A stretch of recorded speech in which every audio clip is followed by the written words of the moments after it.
Hey, what's going on, YouTube, my family and my friends? Excellent Dreams here, back with another exclusive video for you today. I'm all shiny, forehead all shining. Just got a fresh cut. Kind of dark in here. Got that light on. There we go. Y'all see, I just got that fresh cut. For sure, for sure. We about to jump right into it for the night.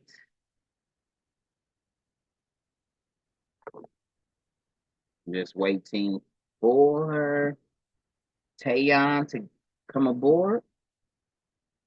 Just sent her the Zoom link. This is her first time here with us this evening. You know how I do it. Let's jump right in.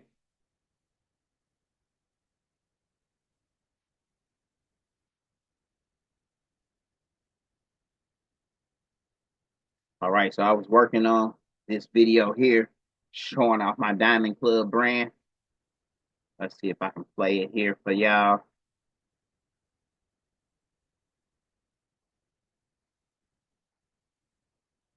Okay, it's got to load it up. Here you go. Check this out. I was working on this all day.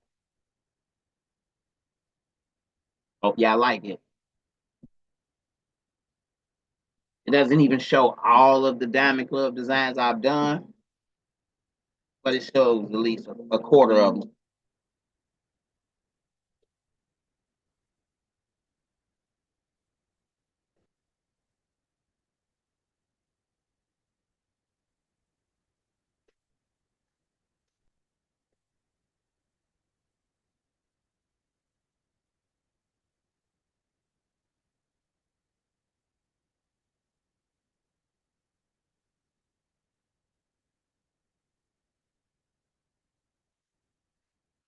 Shows the shirts in the different colorways. Each shirt you see can be created in small all the way up 5XL, and that goes for men, women, and children. Well, I think the women's sizes they top out at 4XL, or then you can get a 1X, 2X, or 3X.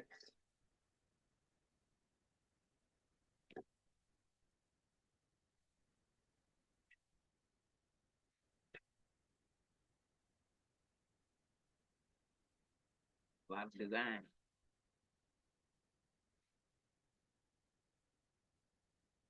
As you see, I like to match the colors sometimes to the shoes. And let me stop this video here.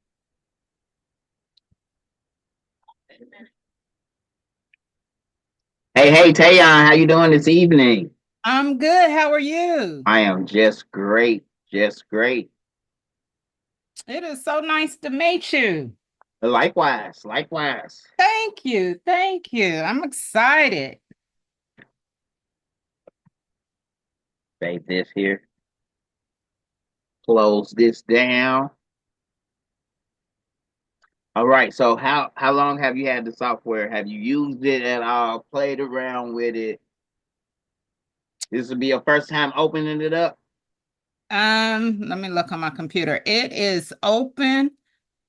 I just haven't done anything. I didn't want to touch anything because I didn't know, like in Photoshop, sometimes if you take a course that like your trainer will go in and set it up or whatever, Yeah, the important, I guess the important the basics for the beginners. yeah. So I didn't want to touch anything because I have a bad habit of tearing something up, honey. I get it. I get it. All right. So I want to start off with basics. Okay, I'm gonna keep it very, very basic, and I'm gonna show you how we do this. Okay. All And right. this, you said this is being recorded, so I don't have to take notes or anything right now. No, no. Okay. It is definitely being recorded. Good deal. All right, as you can see, I have one, two, three, four projects up, and I just opened up another one here. Okay. If at Mm-hmm. any time during our training, if I feel like it's lagging, I may want to restart my computer. If I have to restart my computer, then that means that it'll be like a 5 minute intermission. I'm gonna send you a new link and we're gonna jump back on. Cool. Okay. So what type of uh shirts or graphics are you ultimately looking to produce? So okay, I have limited knowledge in rhinestoning, right? Okay. I know, like I've cut templates before. Um, I've brushed in stones, I've heat pressed, all that good stuff. Okay. But when it gets to designing, if it's like a face, I'm totally knocked off. If it's simple wording, Okay. I can pretty much do that in Silhouette. Okay. But I just don't feel like Silhouette can give you the detailed work that I'm looking for. Right. So I wanted to scale it up a little bit. Let me turn this phone off. I'm sorry. I wanted to scale it up a little bit where I can get into the more detailed work. Um, because ultimately it's so like my thing, if you will, is bonnets, the Okay. hair bonnets. And I sublimate on them, I stitch them by hand, all of that, and it does really well. Right. Now, if I've purchased like rhinestone templates before that were pretty detailed, and of course was able to cut them, brush them in, whatever.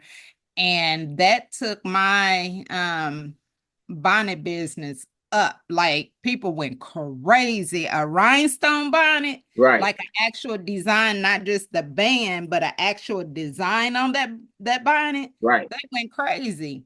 And so Imagine. before I jump out there all the way, because I only tested the waters to see if it would take, right? Right.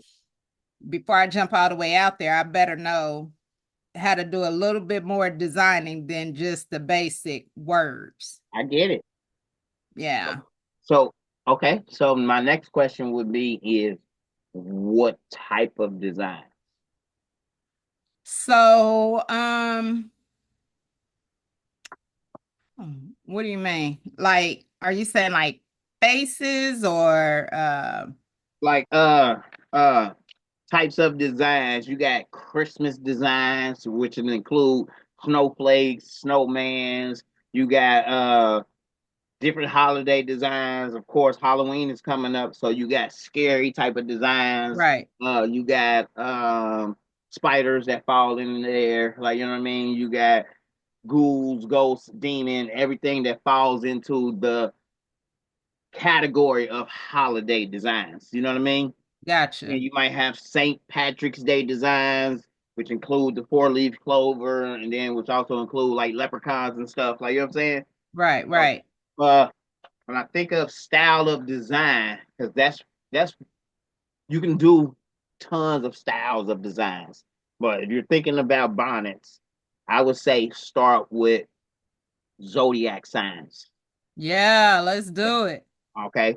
So let's just type in zodiac uh zodiac signs PNG, not PNG, SVG, scalable vector graphic. Of course, we got all of these right here, which shows the actual signs and symbols. And then here's another one with the symbols and the text. So what you're looking for when you first get started off doing rhinestone designs, you're looking for stuff like this, where it's thick, it's bold, it'll be easy to apply the stones to. Mm-hmm.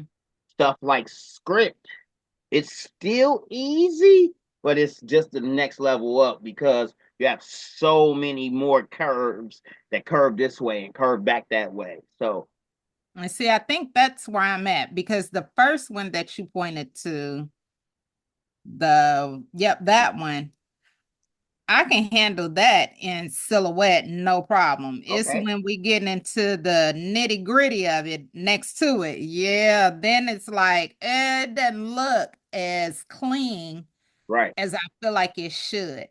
That and then to go back just a little bit, I also want to get into the designs where it's the DTF and then the rhinestones in it. Now Mhm. that is thick with it right there. Yes, it is. Yes, it is.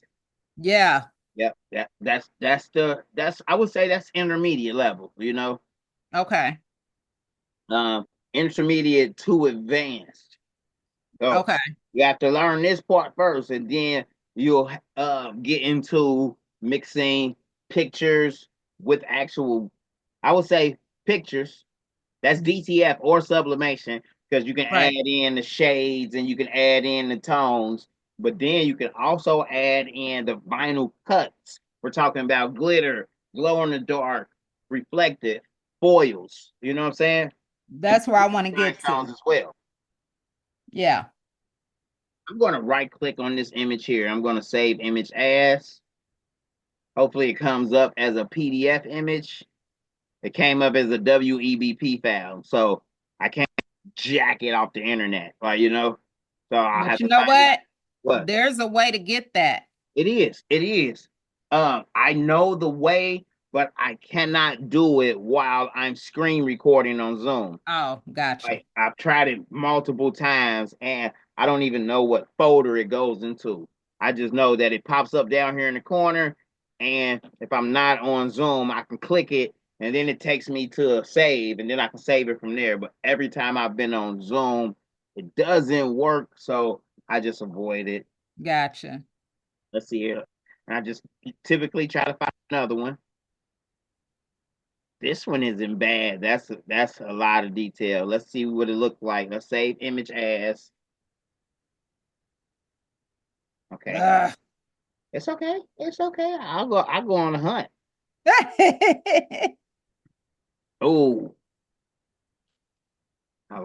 that's another Etsy file. Okay. Typically Pinterest files are great. I'm gonna actually just click on the Pinterest link and open up Pinterest and see what other images come come about. That's good, but just looking at it, it looks like when I right click and save it, it's gonna come up real blurry. We want a little crispier than that. Let's see here. Okay. That looked like that was that first one again. All right, that's good. We're gonna right click. I'm gonna save image. And I'm gonna just do Zodiac signs. I'm gonna save those and I got specific folders for everything. I try to be organized. I get it. Because it will get away from you if you're not. It will. It will. You can't find it. Yeah. All right, so now I'm gonna just minimize that. I'm gonna open up my folder that I saved it in, which is my images folder. Open up that folder. I'm gonna type in Zodiac signs. Sorry about that. Yeah, okay.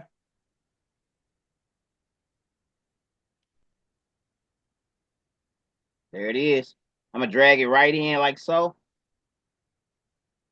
right, boom. All right. I'm gonna close down the design wizard for now. So when you're just getting started out, no matter what you're searching for, because you can always search for everything. Because I'm not a graphic artist, meaning I can't like open up this and use the squares and the circles and the stars and all of that to Right. create a mountain or a city landscape or whatever, you know. But I am pretty good at graphic design where I'll take elements from here, elements from there, and create my overall image. So Gotcha. the start of my training and teaching other people how to use Coreldraw is to acquire images that you like, that you would like to rhinestone. As you get more and more into it, now I can say I can comfortably start with a blank canvas and use all the tools in Coreldraw to create an image without Googling anything, but that's more so advanced Gotcha. when you get there. So Mm-hmm. I like to teach people the basics and the tools to help them get started right away. So like if we were to work on this Aries, what's your sign? Scorpio. If we were to work on this Scorpio here, Mm-hmm. and we took our time to do this Scorpio, what you should learn from this video should let you do the whole collection. You know what I'm Perfect. saying?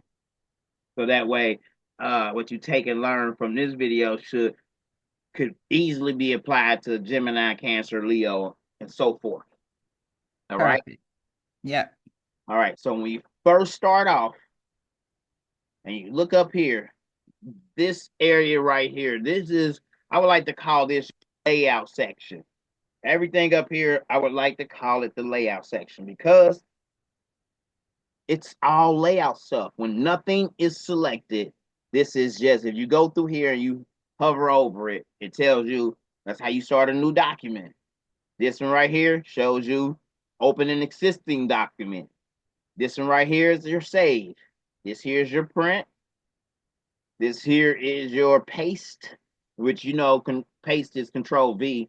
So Mm-hmm. I don't even look up here for uh pasting or copying because I know copying is Control C, pasting is Control V. That's universal Right. throughout all softwares.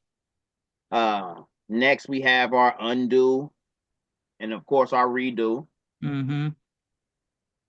As you can see, redo is grayed out because we haven't did anything yet, so we can't Right. even undo or redo anything. Let's see here, search content. I've never used that, but you can use it to like search the Corel universe for different types of clip art, photos, and fonts. Mm-hmm. Import an item, which typically imported through this option here. So this I'm not even going to go through the whole thing because there's no need. Trust and believe. Like once you Okay. run back through the video and you take it upon yourself to scroll through everything, you'll see like, oh, there go my ruler right there. If I click on it, Right. it's gonna show the rulers. If I just click on it, it's gonna like so my training is in depth, but I like my students to actually uh go hands on with the software and go beyond the depths of training. Like, you know what I mean? To be like, okay, wait a minute, snap tool, what's this? Okay, so the snap tool is select the method for aligning objects on the page. You got guidelines and objects. That's what I like. You might like a whole document grid though, or you might like a baseline grid, or you might Mm-hmm. like to snap to the page, align objects to the page border. So to each his own. I like guidelines and I like snap to objects. That just means that if I bring this out, I drag my ruler out. I just dragged it. I just grabbed it and dragged it. It's going to snap. See how I snapped there? Yeah. Snapping. It's snapping to the edge of this image here. Oh, gotcha. Yep. So that was the image that we drug in to Coreldraw. I just changed it right here to the wireframe, and then I'll switch it back to enhanced view. Wireframe lets you see your cut lines. There's Mm-hmm. no cut lines in here right now except for the image box, as you can see, designated by that line there. Right. All right. So to go over all of this stuff up here to a certain extent, because I want you to actually go in there and play around with it yourself as well. So right Okay. here is the page orientation. So right now it's on portrait, but if we switch it, it's going to go to landscape. Mm-hmm. Then we can switch it back. I like to work in inches. Same. Also, this size right here is the page size, page dimensions. So it's at 13 by 19 because I have a 13 by 19 inch sublimation printer. So I like to work in 13 by 19. But you can Gotcha. change that and make it 100 by 100 or whatever you want to. And look how the page size changes. So now it's 100 inches by 100 inches. And that image of the zodiac signs are right there. Let me go back though.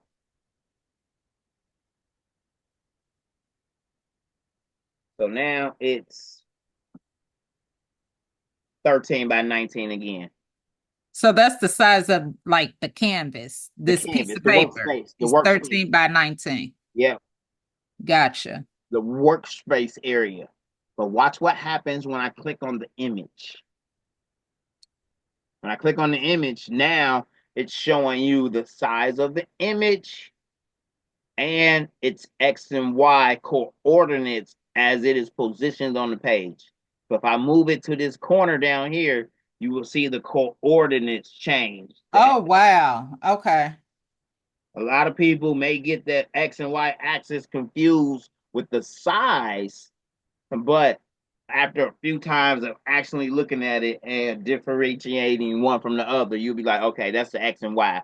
Because I know that I resized this image to 1022. I mean 10222.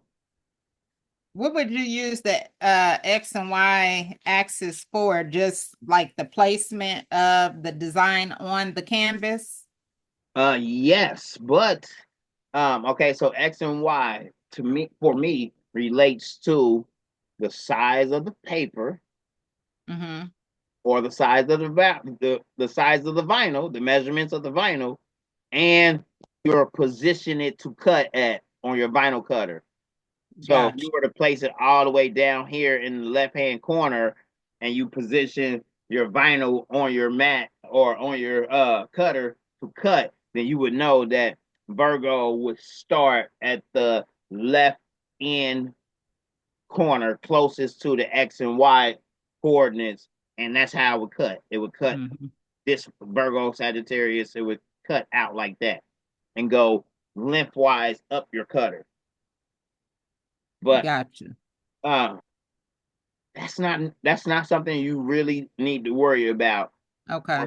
for now, because everything we're pretty much just designing it within the space that we need it. So I like 13 by 19 because I might do a 3X or a 4X shirt, and I know that going across in width, it might take 13 inches for the design to fill up the shirt and look good versus Right. trying to put an 8.5 inches little paper design Right. on a 3X. So I like designing in 13 by 19. That's just me. You may have When an you 8.5, huh? when you design, can I ask this? When you design, say you have an order and it's for a small, Right. a woman small, and then her friend though wants a 2X. Would you design two different templates? Wow. Yes. Yes. Um, yes. On a beginner level, more intermediate or advanced, you would take that one design and you would design the small area that it will fit perfectly on the small and perfectly on a 2X. And then you would just design another area to take up the rest of the space for the 2X. Gotcha. You know what That I'm saying? makes sense. So, like, if we were to do, let's do this. Let's jump right into it. So up here, all of this is pretty much tells you the size of the layout of your workspace. Mm-hmm. Along the left-hand side is all of your tools. Of course, the basic tools. We got the pick tool, which the pick tool allows you to click on it. it's selected because you can tell by the nodes around it. Mm-hmm. Or you can use this box here and draw a box around it. Let it go, and it will select it. Oh, wow. Okay. Next, we have our shape tool. We'll get into the shape tool. That's more so intermediate as well. We got our crop tool. Believe it or not, I never used the crop tool. There's some people that love the crop tool. They utilize the crop tool a lot on their phones to crop pictures down or whatever. I have never used it in Coreldraw. I may Okay. use it in the future, but I don't use it for now. We got our zoom. I don't use that because I got the wheel on my mouse, and the wheel on my Right. mouse allows me to zoom in and out. So I never actually come over here and click on the zoom tool. Hey, as you're watching this training back and you're playing around with it, you may spend 10 minutes and play around with the zoom tool, and you may like, I like the zoom tool. To each his own. Like, Right. that's what I encourage my students to do, is to, after you learn the basics, to actually go in here every day, every other day, when you have time, open up a new document, just play around with stuff. Get familiar. Okay. You know what I mean? Mm-hmm. All right. Uh, we got freehand tool, more so intermediate stuff, but very handy. When you get into it, you're definitely going to get into it. You're going to love these tools here. I've never used the artistic media tool. 13 years in, I haven't used it. Oh, wow. Rectangle tool. It's as simple as it sounds. Drag and and scroll, and you'll make a Mm-hmm. rectangle. If you hold control though, you'll draw a perfect square. Nice. All right. Same with the ellipse tool. If you hover over any one of these tools, you get the drop down menu, which lets you access the rest of the other tools that are inside of that section or that icon. But with the ellipse tool, if you drag it, you can make any type of circle or oval. But if you hold control and drag, it's a perfect circle every time. Nice. Okay. All right. I'm going to use my pick tool, and I'm going to highlight all of these. Now, as you notice, I only have the selection around a quarter of this rectangle here. Right. If I let go, watch what happens. That rectangle is not selected. When you Right. pick tool like this and you grabbing it and you creating your box, everything that's inside of the box will be selected, and the whole thing has to be inside the box. So even if I came all the way to here and I let go, that is It's not still gonna grab it. okay. So I can grab these two just like that. Boom. I can grab these two just like that. Boom. I can grab him over a little bit. These two, just like so. Now it only has this one and that one selected. Mm-hmm. So you're going to go in there and play around and get familiar with how to grab and select different items. Because you can easily click on this one and just get that one by itself. Or you can hold shift and grab those two. Hold Okay. in and grab that one. Continue holding shift and grab the last one. Gotcha.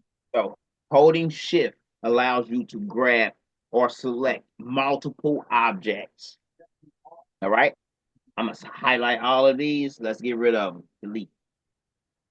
Our next icon over here, our next tool is our polygon tool. Inside the polygon tool, you got a lot of stuff in here. You got the polygon, which of course draws a polygon. Right. Oh, the drop down, we got a star, so we can draw a star. We can switch it to the complex star, draw a complex star. But then also, when you select this tool here, there's a menu box that pops up here. So let's go back to it. And as you can see, if we click on polygon, it switches it to the polygon, as we can see by the cursor. Mm-hmm. So hold it down and go to basic shapes down here. This box changes up here.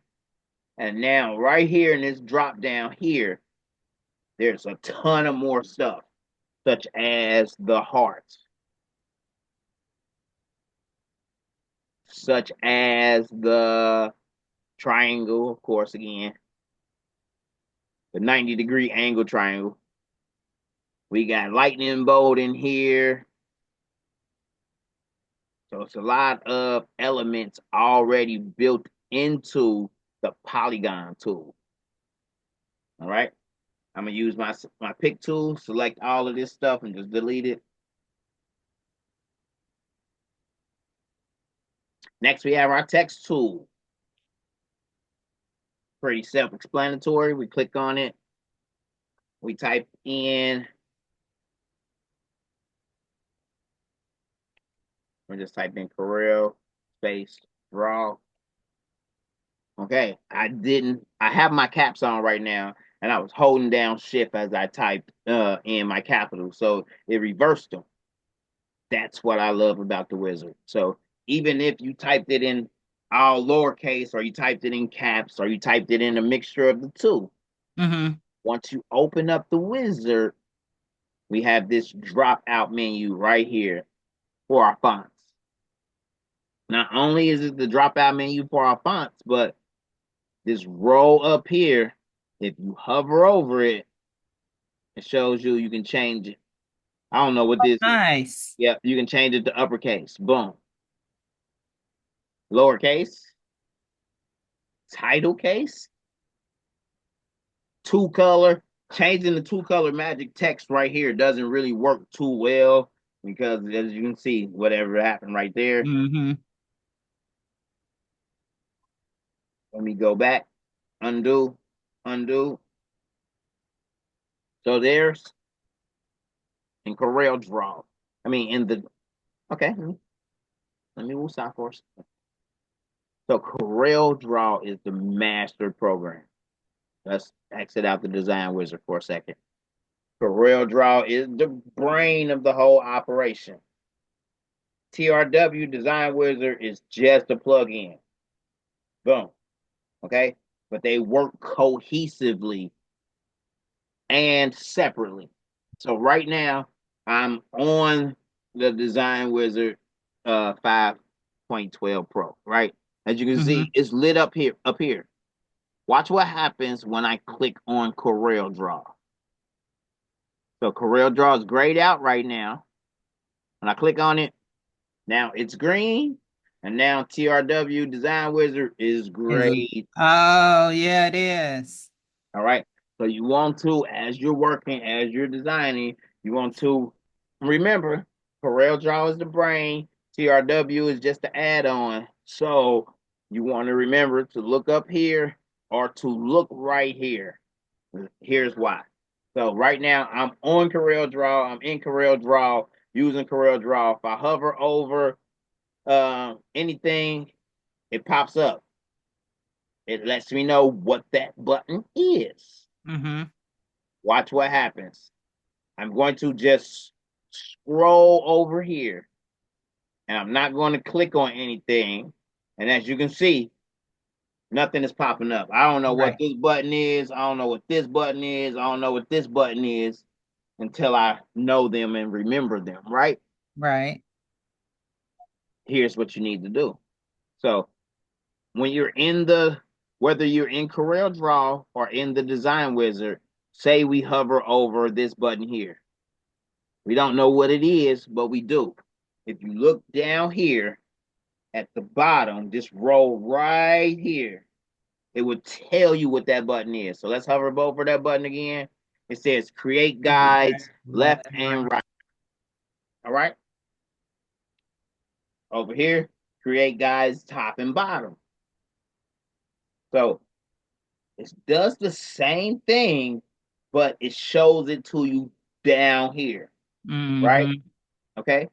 But but if you click right here on the design wizard, boom, now the design wizard was saying, I don't know why mine is saying not responding.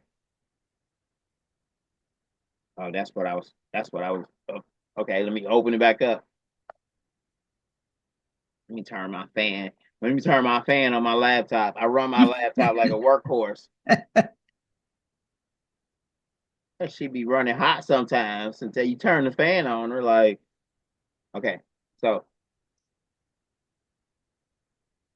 all right, let me click back over here. So it's grayed out, right? Mm-hmm. Once we click on it, boom, and it's no longer grayed out. Now, if you hover over it, it pops up right Oh, there. it tells you, yeah. Okay, so you want to remember, like, okay, let me click back on the design wizard because my stuff ain't popping up. You know what I mean? If it's not Yeah. popping up, you can always look down here. But if you want it to pop up, just make sure that you clicked on the design wizard actually, and everything has pop-ups now. Right there. You don't have to look down there anymore. You know what I mean? Right. Took me a while to figure took me a while to figure that out. I was like, what? Oh my God, I don't know what button is what anymore. Yeah, once I figured that out, it was smooth sailing. All right. Okay. Just a few little things you want to know when you get started. Yes. All right. Right here in the edit, I have my nudge set on 15. So you want to change your nudge to 15 and then save design wizard settings right here. All right. So Also, when I first opened up Coreldraw, the TR wizard should be there. no. Oh, okay. Okay. When you first open up Coreldraw, it should be right here. If it's not right here, then depends on which Corel version you have. Then it's I'll have to find a link to send you the video because you go through either tools.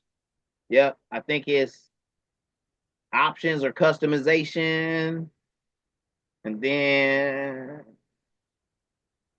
let me see here. I think it's more. I think it's tools, options,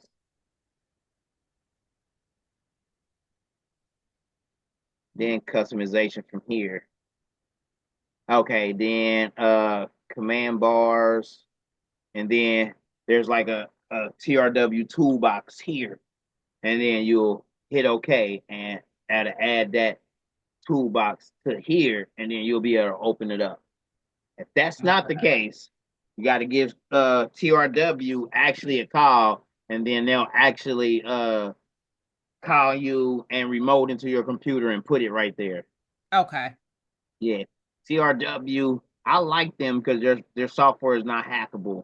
Their software is not after the 15-day training. I mean the 15-day trial. It's over. Like you know what I mean? Like you Yeah. gotta.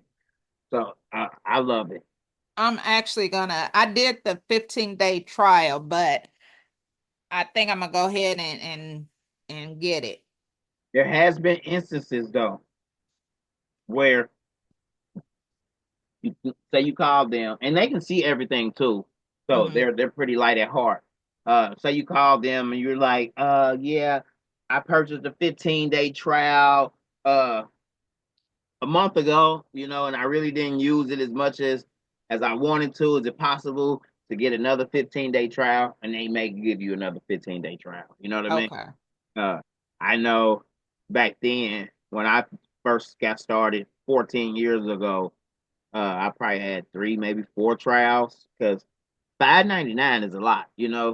I had to pay 5.99 for Coreldraw and 5.99 for TRW Rhinestone Wizard.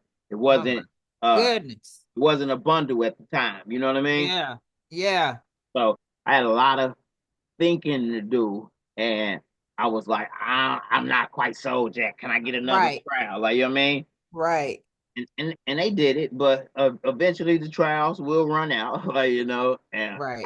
I bit the bullet and purchased the software because by that time I had already started acquiring business, and I was like, all right, I can't stop now. I'm both feet You in. all the way in now. Right.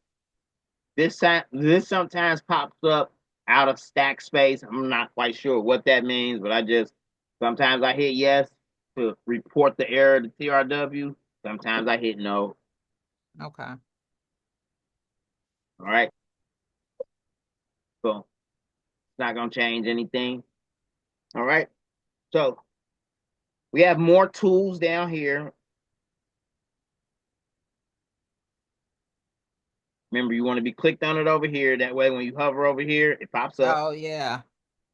Parallel dimension tool. Never use that. Straight line connector tool. I've used that once or twice. Mm-hmm. Not much. Drop shadow tool. Haven't used that. Transparency tool. I've used that a few times, quite a few times actually. Once I learned how to use it, that's more intermediate stuff. Eyedropper tool that just allows you to pick whatever color is on your screen. So, Yeah. you familiar with the eyedropper? Yeah, that's Okay. like a lot of these tools are the same as in Photoshop and Silhouette. Exactly. A lot of them are the same. So Yeah. I like to tell people that if you know the tools and if you go through here and just open it up, have confidence in yourself, tell yourself if I mess it up, this is no biggie because I'm just practicing. You know what I'm Right. saying? So there's no need to beat yourself up or whatever. You get frustrated or whatever, close it down. Like, okay, I've had enough playing around for the day. I've learned some stuff. I've taught myself some stuff. You know what I'm saying? Yeah. Yeah. Because that's the same way it was for me. I didn't just open this stuff, watch a few tutorials, and was off and running. I got in here and I played around with it once I knew the basics. Right. All right. So we got Coreldraw here. We're gonna open this little window up right here again, this little dropout tab. And as you can see, I got favorite fonts right here, but I can go through any one of my fonts that I have installed on my computer. They will all pop up right here. And let's say I like that one. I can hit add to faves. It's gonna add it to this list up here. Oh, nice. Okay. All right. When you're working with cursive text, let's go to our wireframe. Let's look at it. And as you can see, the R overlap the A, Hey. the C overlap the O, the R overlap the E. When you're dealing with cursive or script fonts, they all will be like that until you have to. All right, so when you're looking at it in regular view or normal view, you can't even tell they Right. overlap like that. You have to remember dealing with script text, they're all are going to overlap, as you can see via the wireframe, Mm-hmm. until you weld them together. And weld is right here.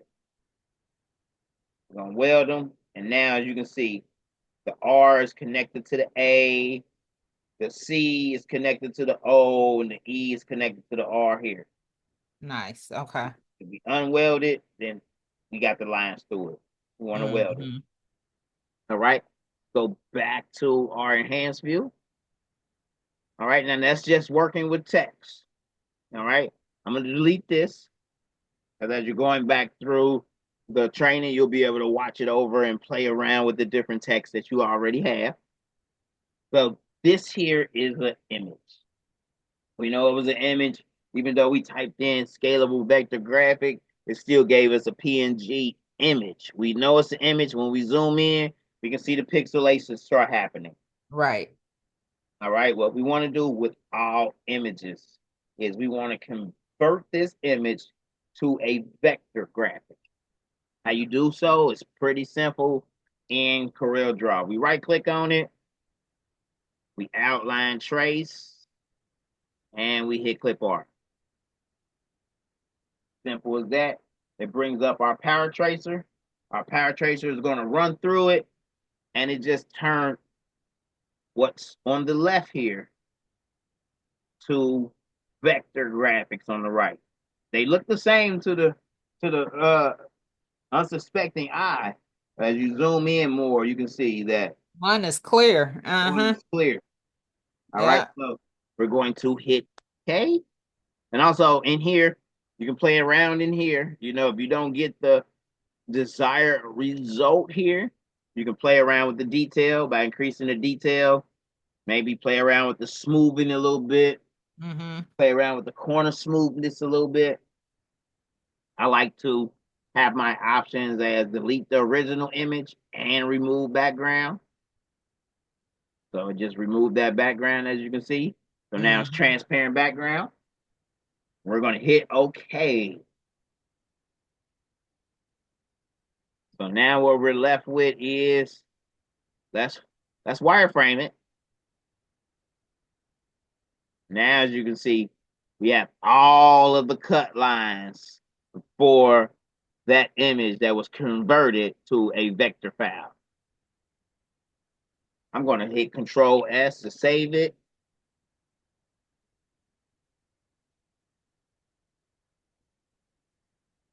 You want to remember to hit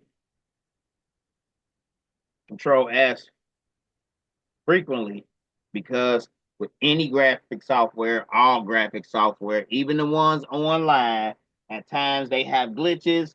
And if you're not saving constantly, you will lose your work. And lose your mind. Right. All right. So we see if we click right here on this white, wait a minute, it's still saving.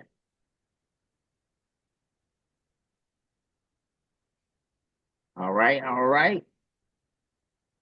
So we click right here on this white area, nothing happens because the white is the workspace. If we click right here on Aquarius, it puts a square around everything. That's because it's everything is still grouped. So we right click on it and ungroup all objects.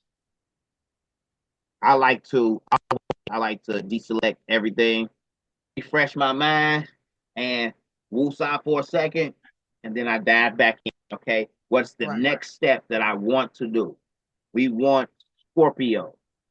All right, so everything is broken up right now. I say everything. If we click right here on this little dot, that's all we clicked on with that little dot. We can change that Right. little dot to pink. If we click on this little dot right here, we change the little dot to yellow, right? However, using what the skills that I taught you before, if we hover over everything in Aquarius, we can grab all of that. We can make that purple. Boom. The inside of the A, the inside of the Q, the inside of the A, and the inside of the S. What happened? You know what happened?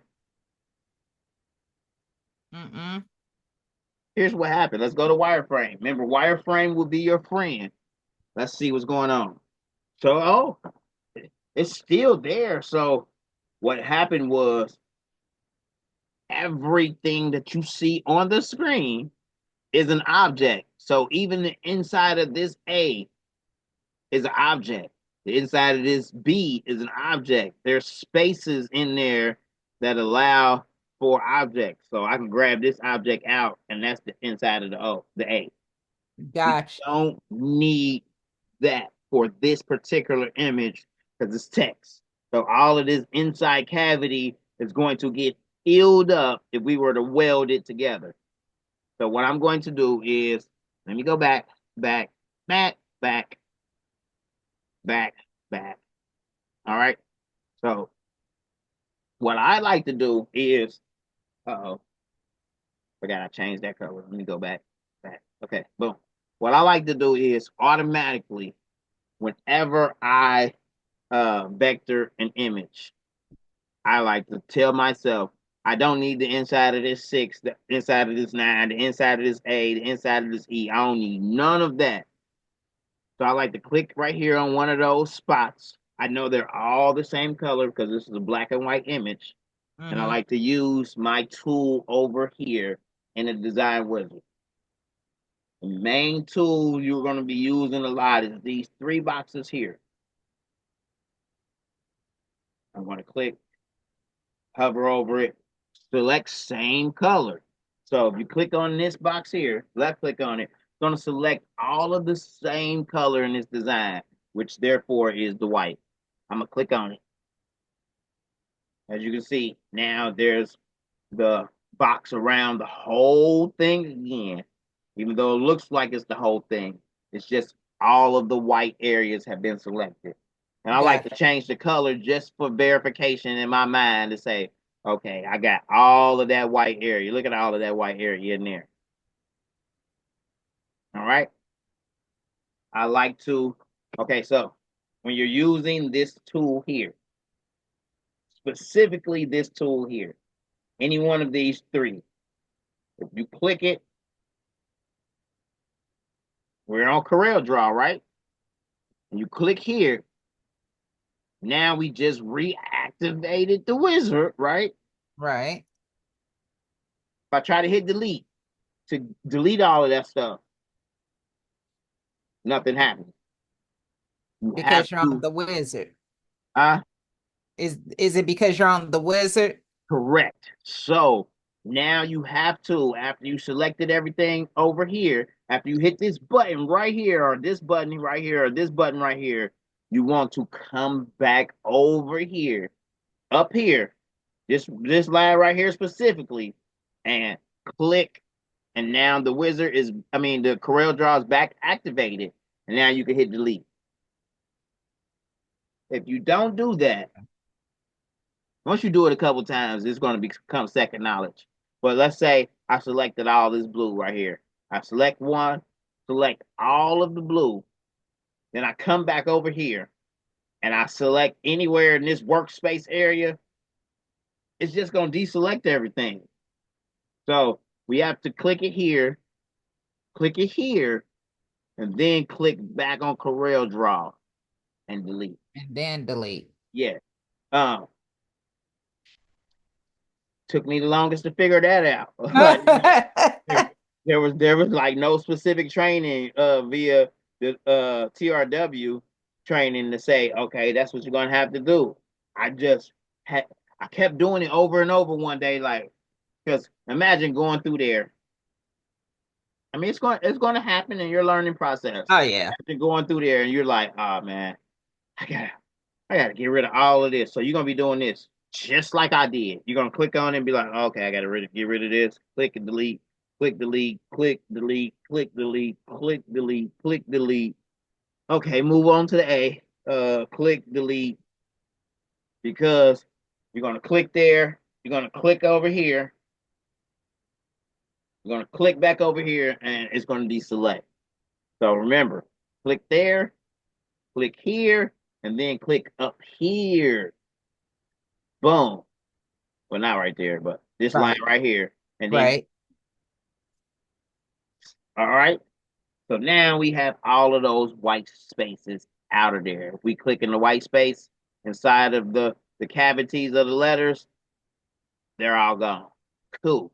Nice. What I like to do next is, especially when you're dealing with groups of images like this, we can just grab this Scorpio. We're going to drag it out. I still have it left click held down. I'm going to right click before I let go of left click and make a copy. You can also grab it, drag it, and stamp it with the space bar. Stamp it again with the space. Stamp it again with the space bar. So use the space bar as a stamper, or right click and just copy it. Okay. All right. I'm gonna delete those 3. Right down here, we got page 1.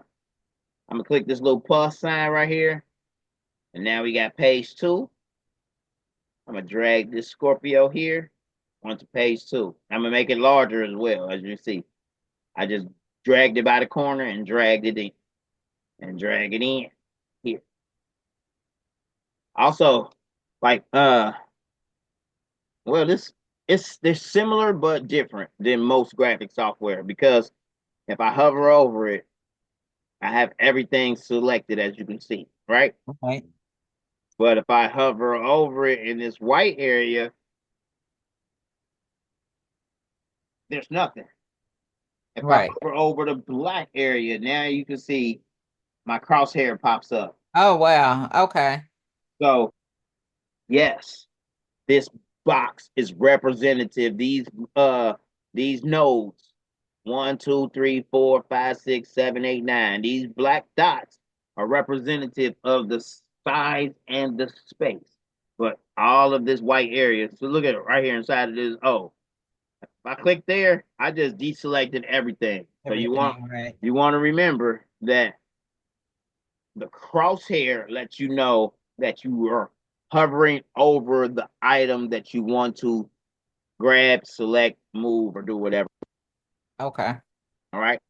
I gotta say size to 8.521. If we were working with a bonnet, you would want to, of course, size the space where this is going to go. So Mm-hmm. that way you know what the size of that. 8.5 isn't bad. I think that would cover a bonnet, but let's go 8 by 7.247. All right. I'm gonna hit Control S and save my work.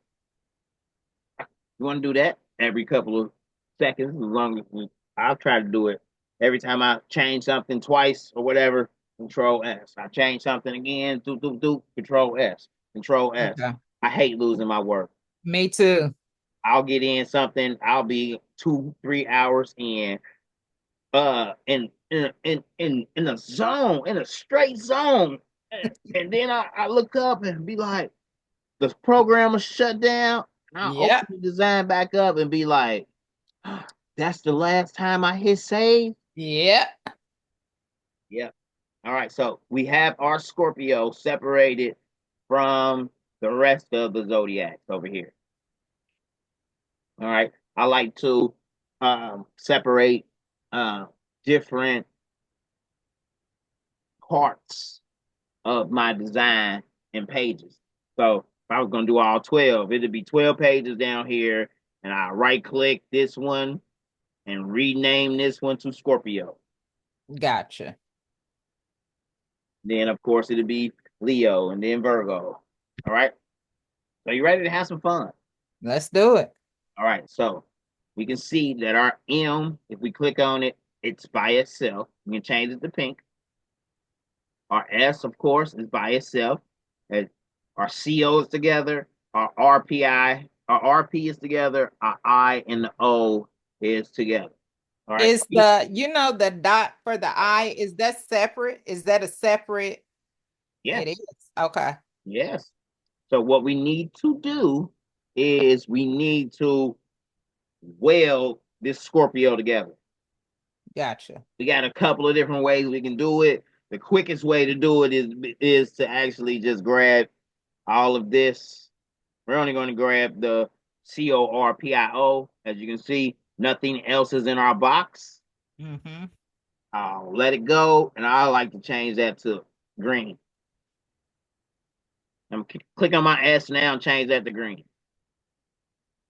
Because now I'm going to use one of these boxes up here. So we got 3 boxes. The first box that we used was select same color, which means that if I click right here on that little piece right there and I hit select same color, it's going to select all of that green. Everything. Oh, Right? wow. Okay. All right.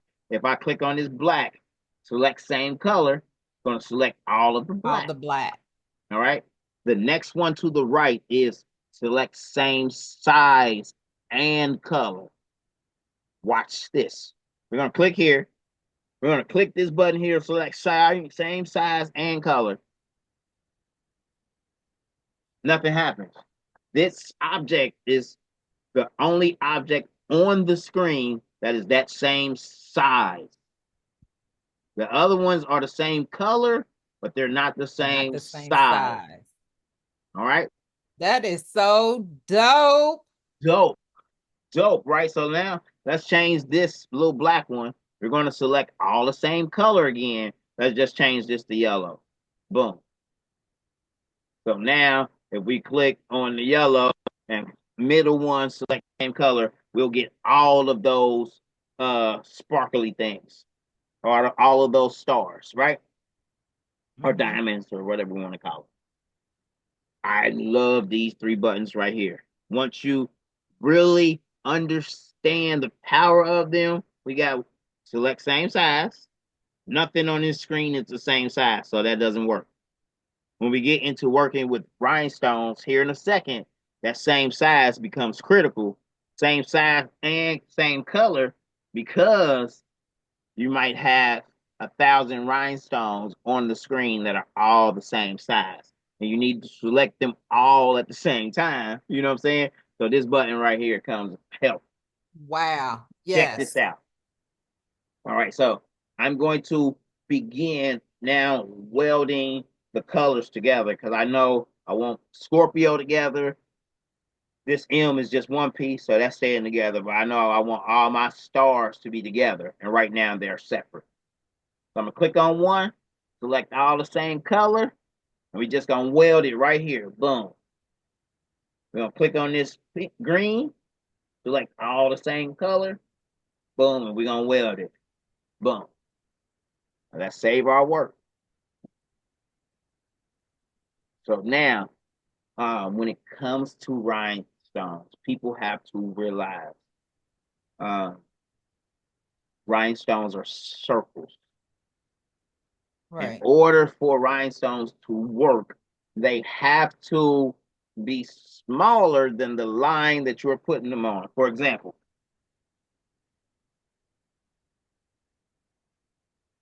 I'm going to click on the M. Let's go to our place and field tab. Inside of our place and field tab, we have inside, outside, add stones. Don't worry about magic pad. That button don't do nothing, no matter if it's clicked or I don't even know why it's there. But we got Okay. islands, we got space, we got field line spacing, we got contour, we got hatch angle, we got corner detect angle. When you look at all this stuff, it'll be like, oh yeah, that's a lot. It's not. Once you use it a few times, you'll understand what it does, and you'll be like, okay, yeah, I'm cool. So I'm gonna go not the stones route. I'm gonna deselect everything, and we're going to click off inside. We're gonna go outside. We don't want any stones right now. We're gonna leave everything as it is, right? We're gonna click on Okay. this M. We're gonna hit island field. As you see, it put an island, one island. The contour space for this island is 0.075. If we change it to black, you can see we just made ourselves a contour outline of the Scorpio sign. It's like an offset almost. Yeah, yeah. Most, I don't know why softwares do this. I guess to make themselves different from other softwares, but yep, it's an offset. Okay. And here's called a contour, and another software might be called an outline, you know. But Right, right. yeah, but they're pretty much all the same thing. What I like to do is I like to do mixed media a lot. It really helps the designs to stand out, really helps the designs to pop. So Right. I'm gonna click on this black. Let's delete it. We're gonna change our contour spacing and go larger. So right now it's 0.075. Let's go 0.15. So pretty much double 0.75 to 1.5. Mm-hmm. 7.5 or 7.5 is 15. So we doubled it to 1.5. Island field, look how much thicker our contour or our offset is. Mm-hmm. It is a So lot thicker. yep. So the more you play with the contour, and in reality, this is the only thing that I change here. I play around with the contour. I got my fill line spacing on automatic. I never change the spacing between the stones. That's always on 0.02. Sometimes I may change my hatch angle, which means that you're going to either have the stones going straight left to right, or you can start tilting them, and then they'll go like in a diagonal fashion. That's the way. Oh, okay. All right. Um, Let me show you these just to get you familiar, but I do want you to play around with them. We got one box here. We got another one. Make a copy. I'm just holding control, dragging left to right, right clicking to make a copy of the exact same box. And it's on the exact same axis here. As you can see, Mm-hmm. it's what 7298 here on the Y and 7298 on the Y for this one. So they're both on that same. And you know they're both on the same because we can drag our ruler down and place it right there on. Right Yeah. on the line. Yep. Yeah. All right. I'm going to click on this one, hold shift, click on this one. Or I could have highlighted them both like this. I'm going to change the color. As you can see, they both have outlines on them. Every object that you draw using the tools over here will always have an outline. This little outline. That drove me Okay. crazy. To get rid of that outline, just right click here on the X. Left click to right click, clear outline. Boom. Get rid of Oh, wow. that Nice. outline. Because you don't want to revisit a design and think, "Ah, I don't remember putting the outline there," and you're looking at it and you seeing that it's an Right. outline and you thinking that it's this. You know what I'm saying? Right. Okay, because those two are totally different. If we put that outline back on it, right click, and we move this, that outline moves with it. It is just it is really an outline that is outlining that object. Whereas here, if we move this M, that island that island that we made up under that M is still going to be Up there. there. Yeah. So it was an island that we created up under that M, which gave it that contour or that offset or that outline. Gotcha. Right? Moving right along. I'm gonna click here, get rid of that outline. I'm gonna put my stones, my contour back on the sizing for stones, which is 0.075.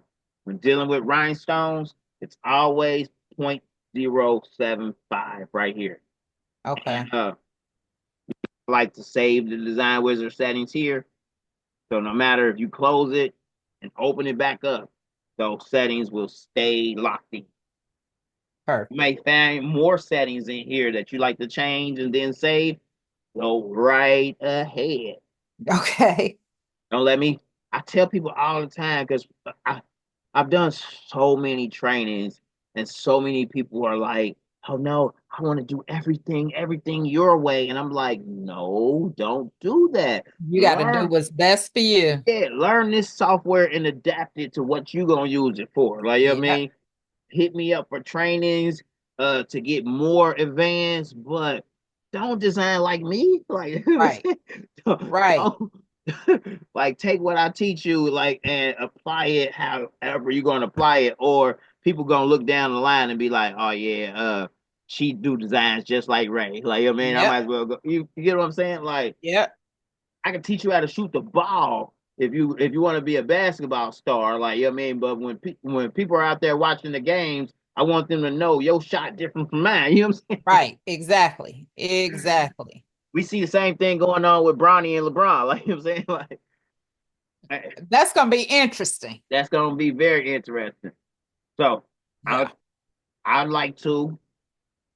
click on the white area off to the side, take a breather, move side, and think about what I'm gonna do next. So right here, I got these two boxes. What you want to do is you want to choose your stone color before you choose your object. So I'm just going to choose purple here. Then I'm going to click on this box here. And we have 4 different options. We have a path fill, a hatch fill, an island fill, and an offset fill. I use 2 of them. Sometimes I may use the path fill, but you'll see. You'll see. You might like path fill. You might find a reason to use offset fill. I've never used them, and here's why. Hatch fill. Boom. We hatch fill it. Okay. Oh, there's no stones. It's just lines, which means that we need to switch it to the inside here and add stones there. Forgot to do that. All right, now let's try it again. Hatch fill. Fills it left to right, top to bottom. But whenever you use a fill, you want to clear the path and merge overlapping stones. So let me show you. Let me go back.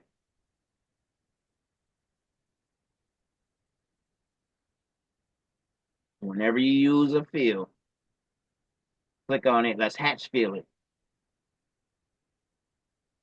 You will see these lines pop up. They're like the lines holding the stones together. So each line left to right is a row of stones. As you can see, the lines go left to right. They don't go up and down. So right here on this row, I'm clicking that whole row of stones. If I hit right here, clear the path, it clears that path. And then I can hit merge overlapping stones. Any stones that are overlapping, it will merge them together. Nice. Silhouette does not do that. So now I'm going to highlight the whole thing. And I'm going to clear the paths. Going to take away all of those lines. Boom. And then merge overlapping stones.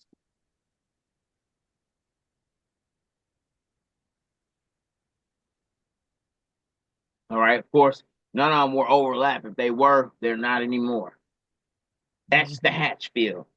That's my favorite fill. I love using the hatch fill. Here's the island fill, though. We only have it on one island. So we hit island fill. We still have them connected via the line. So we want to clear the path, merge overlapping stones. We have to do that every time you use a fill. Just automatically do it in a row. Hatch fill, clear the path, merge overlapping stones. That's when you one. do that, clear the path. So when you do that, are you clicking on the first stone and then clear the path? Like No, it's like a 3-part molly. Like I'm clicking hatch fill here. okay. After it does its magic, then I'm clicking right here. Then I'm clicking right here. Almost in a row. Okay. Every You go time hatch you use, fill, clear the path before you do anything else. You do the fill or the whatever you're gonna do, yep, then clear the path and then merge. yep, Okay. each and every time. If you don't, then you'll have the lines in between your circles. And when you go to cut it out, It's gonna cut that line. it's gonna cut that line, that circle, everything, and you won't be able to weed it because it'll just fall apart when you go to weed it. Yeah. All right. I just made another box here. Let me make another box. We put it on 2 islands, of course, and do our island fill. Now we have 2 islands. Clear the pad, merge overlapping stones. All right. But if we change it right here to 0 island, I'm going to delete this other half. And now we do island fill. Going to do unlimited islands until it reaches the center. The splitter pad, merge overlapping stones. It looks like the same pattern as the hatch fill. But in reality, oh, it is. Okay. I guess so. But they set them up in there different. You see how there's a big X going through this one? Uh-huh. And if I hover over this one, they should all just be individual, right? So left to right, left to right, left to right, left to right, typewriter style. While Right. this one did it around and around and around and around till it reached the center. And so, as you can tell by the design, when I highlight it, you can clearly see the X pattern. And bring it back. The X pattern in this one. Right. Yes. You can see the left to right in this one. Okay. Mm-hmm. Those are your fields. Let me.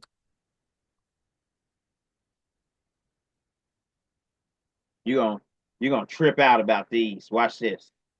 So path fill. Let me make a copy because I hate path fill. Path fill will take your object and it will path fill it and get rid of the object altogether. That object is gone. Oh, wow. So that's why I say you might like it. You might get into it. You might find fancy in it. But it's the same as island fill if you ask me. Yep. Wait a minute. You want to take it, put it back on one island One. here. Island fill. But it doesn't get rid of my object. And I like keeping my object because that might be sublimation, that might be DTF, that might be glitter. You know Right. what I'm saying? And I need that. So Right. that's why I don't like path fill. And I've never understood offset fill, but let me just show it to you anyway.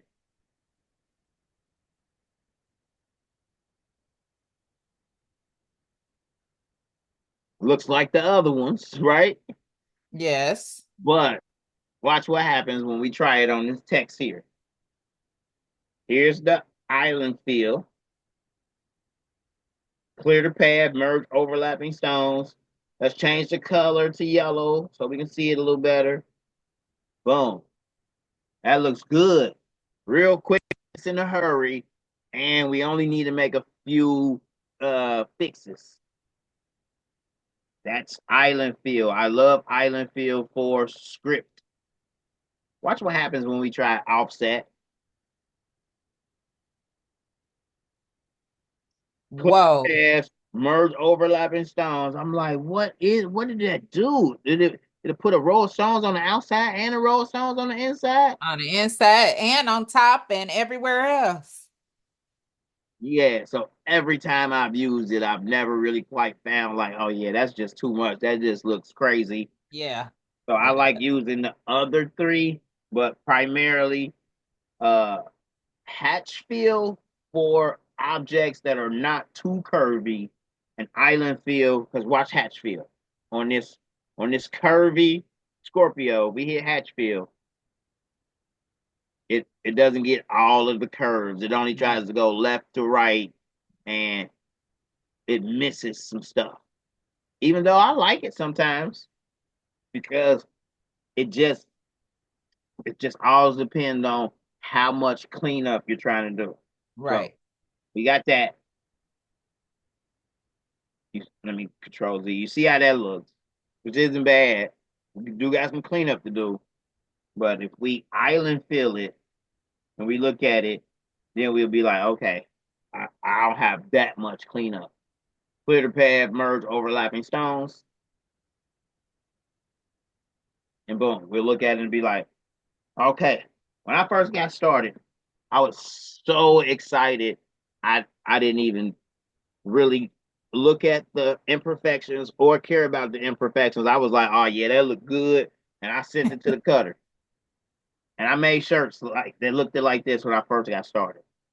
Not even really caring that I could have moved this here just a hair And put another stone. and put another stone there, right? So all of that, I was so excited and so geeked up, like, oh yeah, all right, what's the next step? And I cut this template out, and I didn't even realize, like, oh man, I could have spaced that out better. I could have smoothed this out until I went to brushing in the stone. It still didn't matter because the person got their shirt and it was rhinestoned up and their name was on it, and they was like, oh, it looks great. Here's your Oh money. yeah, they love it. Yeah. All right. So to fix it, when I first got started, I did a lot more work than what I needed to. Because I didn't know no better, you know? I was still learning. Right. Nowadays, when I look at it, you got to realize, like, let me show you. So Coreldraw and Rhinestone Wizard is good at what they are good at, but they're not one click and it's done. You know, you still have to arrange some stuff. So let's type in Scorpio again. I'm gonna choose a cursive font. And you gotta remember, this Scorpio came from an image here. Right. This Scorpio we're about to do is an actual font versus the one was a font at first, but then it was converted to a JPEG. We converted it back from a JPEG back into SVG. So that was a nice cursive V one. But I like this one. We're gonna try that. Okay. Remember, um, the letters will be connected until you weld it. Mm-hmm. Well, we welded it. Let me save work. So when you're using cursive or script fonts that you found on Defont or that you found wherever you found them at, and you type them in and you weld them, those typically, oh, oh, come on. All right. Those typically work a lot better than picture image text, if that makes sense. Okay. You get what I mean?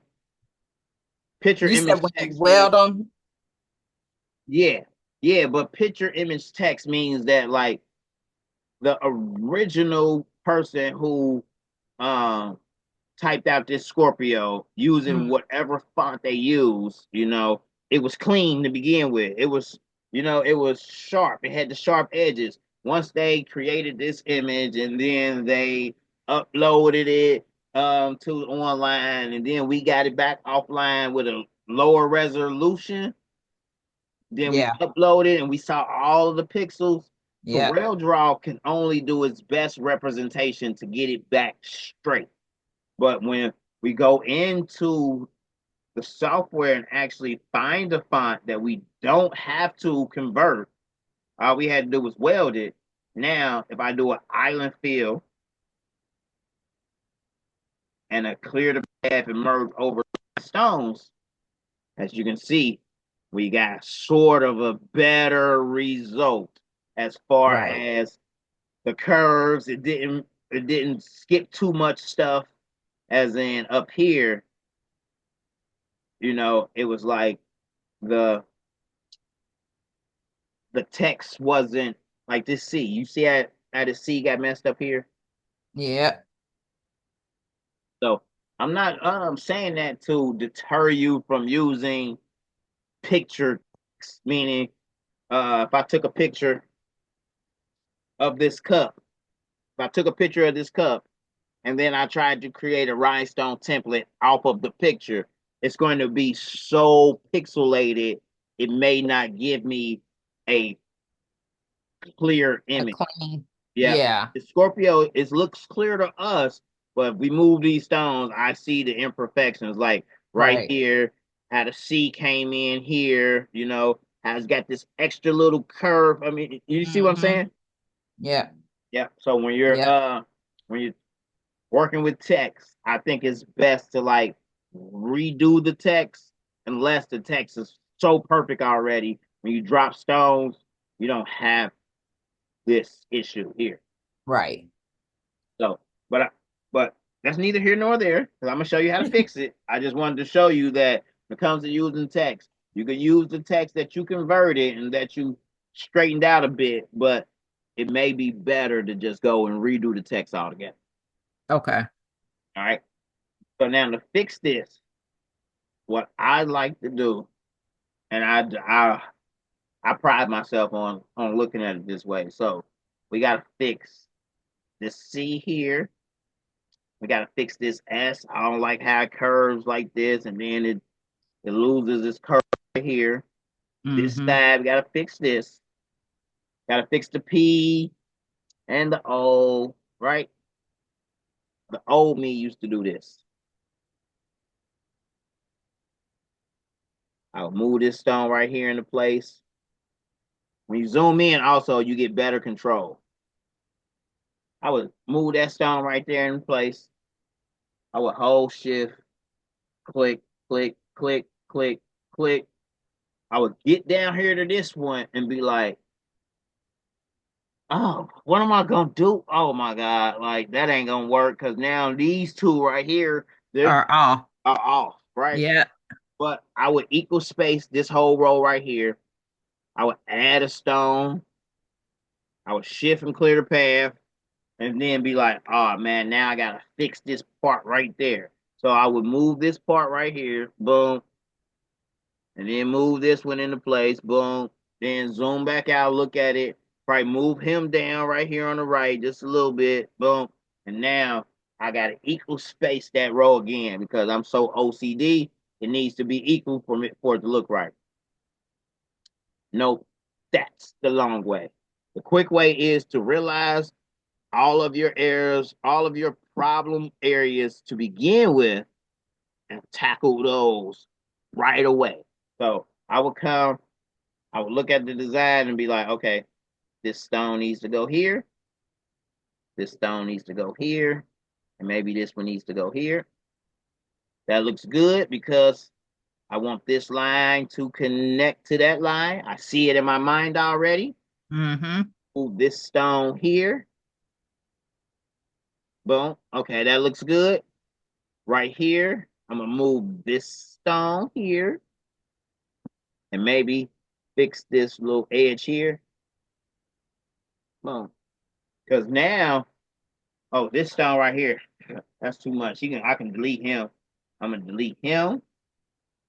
I'm going to fix this curve here because if you see your problem areas and you fix them right away, then when you go to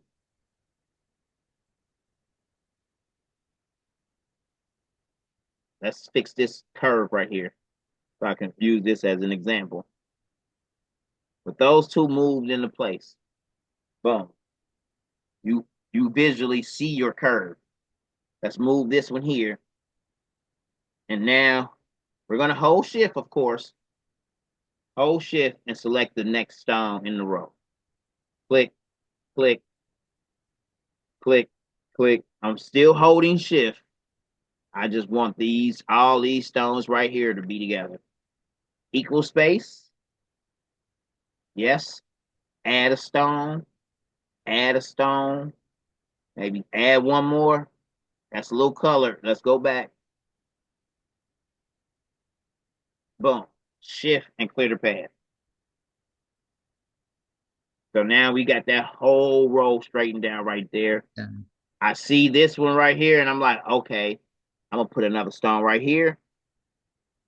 And now we just equal space this row up to the top. Boom. Equal space and add a stone. Shift and clear that line. Boom. So now we got that I would do. Now looking at it, I'll probably delete this one. Probably delete this one and use this right here and go straight down and just connect those together. Ah. Equal space. Add a stone. Add a stone. Add a stone. That looks good. Maybe add one more. Okay, that looks good. Shift and clear the path. I will probably add a stone right here. See, now this is, remember, You may not have to do all of this work. If you choose a different font, Fine. type it out, and then place it in there. But trust me, when you're doing custom, people are like, "Oh no, I want it from this picture." Like, you know what I Yeah. mean? Yeah. So that's how people are. I've learned to deal with it. Like, you don't want to waste your time trying to choose a font that ultimately somebody is not going to like in the long run. So imagine Right. you choose a cursive font. You did all of this. You spent all of your time getting it right. And then you presented it to the customer, and they're like, "Yeah, I don't like that font." What? I just spent an hour on this. Like, you know what I'm saying? Yes. Yes. So now I'm just clicking all of these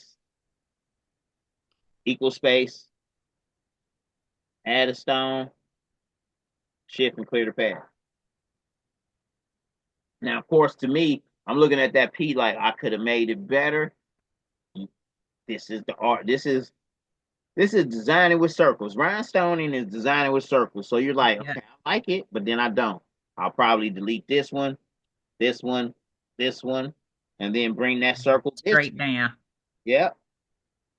Maybe even delete him and make it smoother connect between these. Equal space, add a stone, add a stone, add a stone, add a stone. Maybe add one more. That's too many. Take one back, shift, and clear the path. And then I'll grab it this stone from this way and then go the opposite way with it. This is making a lot more sense than what I had been doing. We're going to shift and clear the path. Like, uh-oh.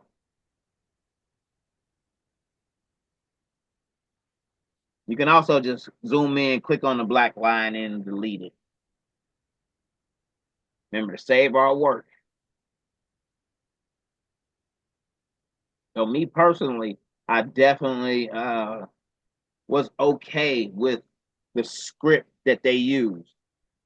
But however, once they upload it, once we re-download it and upload it back into the software, as you can see, like I'm sure that top of that eye didn't look like a leaf like that. Like, you know what I mean? Right. Right.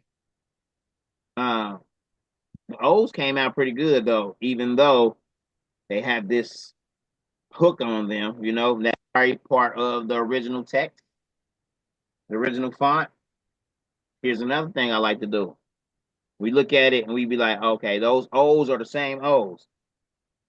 They're even connected by a letter that comes in like this. So I would Mm-hmm. only fix one O.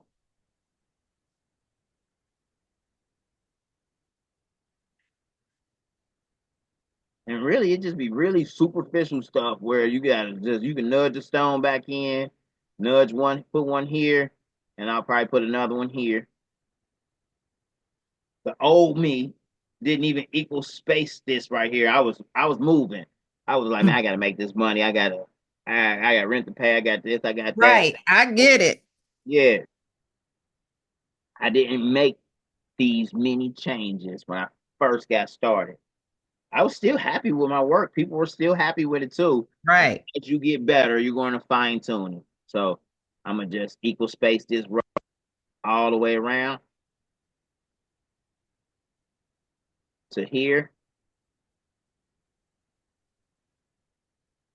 Let me see if I can add a stone. I can.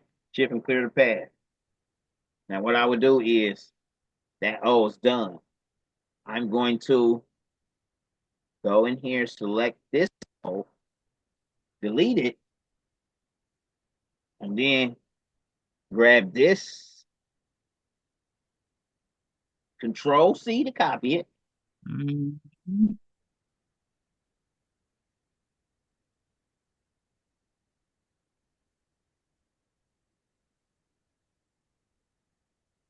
Oh, come on.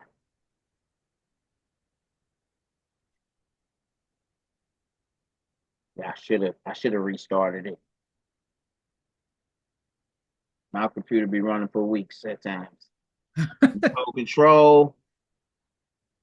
I'm gonna drag this one over. Let it go. Zoom in. Zoom in. Remember, it's like a fine tune and let you get it, have more control over when you zoom in. All right. Now what I'm gonna do is I'm going to hit Control V, because remember we copied that one. Right.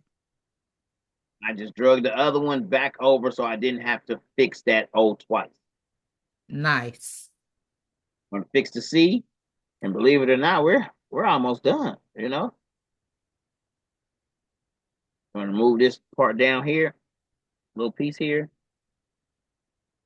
boom, and then I'll probably just the old me. Once again, I like to say the old me because when I got this software, I was using it to the best of my ability, but still doing things the long way.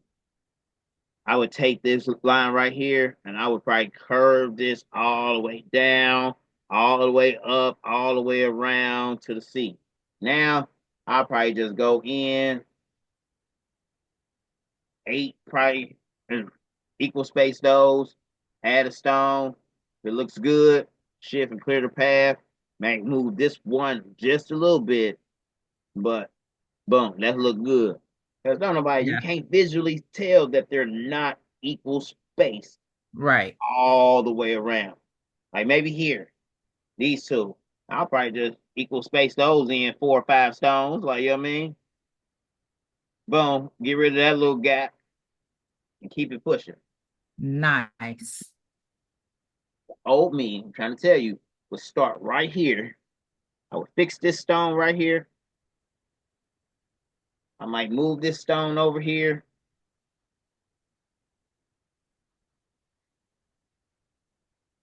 Move this stone over here. Start right here and hold shift and select every last stone all the way around, all the way down, all the man. I ain't gotta do all of that. All I gotta do is to here. Boom. Connect that, equal space that, add a stone or two, shift and clear the path. Maybe add in 1 stone here.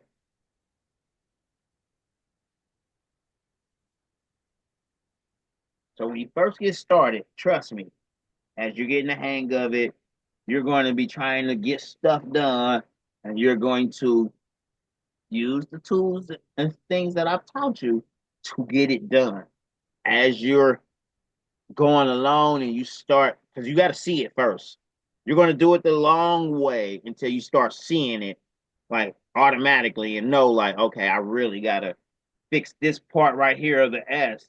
Because if I try to fix this side and equal space it down to here, I'm gonna get right here and be like, oh nah, that don't even look right. You're gonna delete Right. that and you're gonna redo that line all over again. Not me. As you, the more and more you use the software, you're gonna be like, oh, I can grab all of them stones right there, move them down just a little bit to that edge, move this one up just a little bit to this edge, and I want an equal space up to here. I want to grab that curve right to there and equal space those stones, and I think that'll look good. Versus like I used to do, taking this and continuing to keep clicking, click, click, click, all the way up to here, and equal space all of that. There may be times where you still in your mind just say, I want to do it because I think it's going to look better.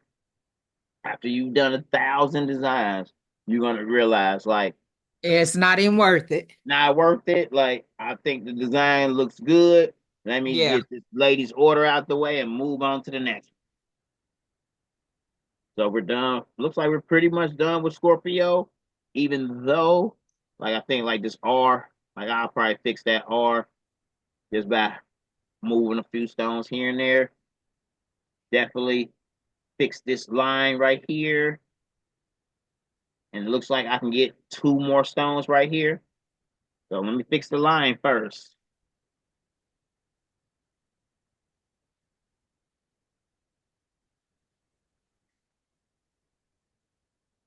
Shift and clear the path. Now I'm gonna move this one right in between these two stones here, and then make another one here.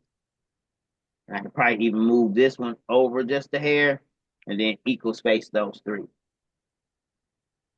Shift and clear the path. Pretty cool, huh? Pretty cool, huh? Yeah, that looks good. Now we're gonna change the stone color here. We're gonna click right here on this M. We're gonna island fill it, clear the path, merge overlapping stones. And since this M was a bigger object than the Scorpio, it, it still came out pretty good. Like, you know what I mean? Even though, because of the image that we found, and as you can see, it goes in at some parts, it comes out. Like, we just got to fix those areas the same way we fixed them down here, which is I like to look at the image, decide what stone goes where, and then fix all my curves at the last moment. So I'll be like, yep, I can delete that. Wait a minute. I can delete this, delete this, delete that one. Okay. Even this one. If I see this line coming down to here, delete Gotcha. this one, delete that one. Hmm. It got a little funky right here. I'm gonna delete this one and this one. Okay, I see it. Boom. I see the connector. Maybe I get rid of this one. That one. Whatever it was trying to do right here, it's supposed to be only two. So let's get rid of him too. Because then it's going to make so much easier as you get rid of these stones to just grab a stone from here, boom, and then hold shift. We just going to come up with this curve and come down where it connect on the other side and make it smooth versus oh, right here. That won't connect right. Boom. And that. And I'll probably do it from here. You know what I mean? That way I ain't gotta click as many circles. And then even do the even space. Yep, the Yep. space stones to make the Okay. space equal. Add a stone, add a stone, add a stone, add a stone. Add one more. Yep. Shift and clear the path. Oh, I cannot wait to play tomorrow. So right on this one, I'll probably grab it from here. Doop, doop, doop, doop, doop. The more and more that I train, the more and more I become comfortable with first teaching you the basics and then teaching you the shortcut. I can't I can't teach people the shortcuts right off the beginning because when Right. they make a mistake, they won't know how to fix it. Right. I teach you the long way, then show you the shortcuts. Then when you do make a mistake, you'll be like, okay, Ray already showed me how to go in here and grab just these stones right here and get them out of there. You know what I mean? Right. Right. Oh, I got water right here.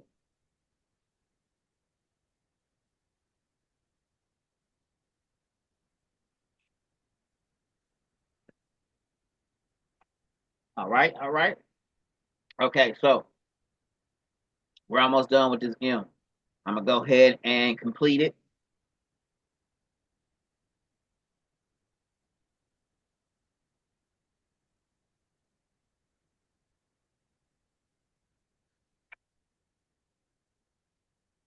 Equal spacing.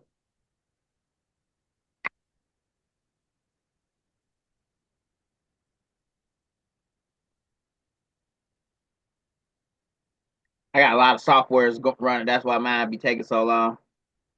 Gotcha.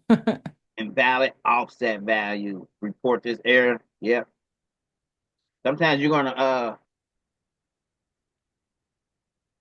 okay. Let's undo. You'll see that happen. You just gotta do it again.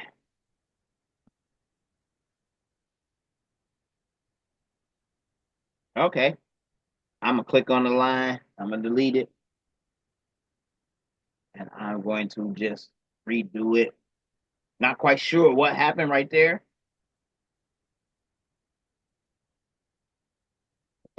Sometimes what happened is as you're holding shift and trying to select the circles, you don't select one circle, or you skip over a circle, or you end up selecting the pink instead of a circle. You'll Oh, get that. yeah.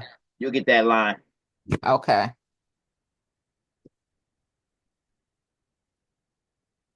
Okay. So when we made this contour outline, it makes the contour outline underneath the object. So if I move that M, as you can see, it's just a thicker M underneath it. What we need to do is we got to click on this pink, hold shift, click on the black, and we need to trim through it. Cut out a portion of an object by using the shape of another object. So you just hit that. I'm going to deselect. I'm going to grab the pink again, and let's move it now. So now we have our stones. I'm going to hit edit, and let me nudge it over instead of moving it. So now we have our outline, vinyl, sublimation, or DTF. It could be either or with the stones in the Nice. inside. Yeah. All right. Let's say we wanted to do that exact same thing to Scorpio. What I'm going to do is I'm going to click right here.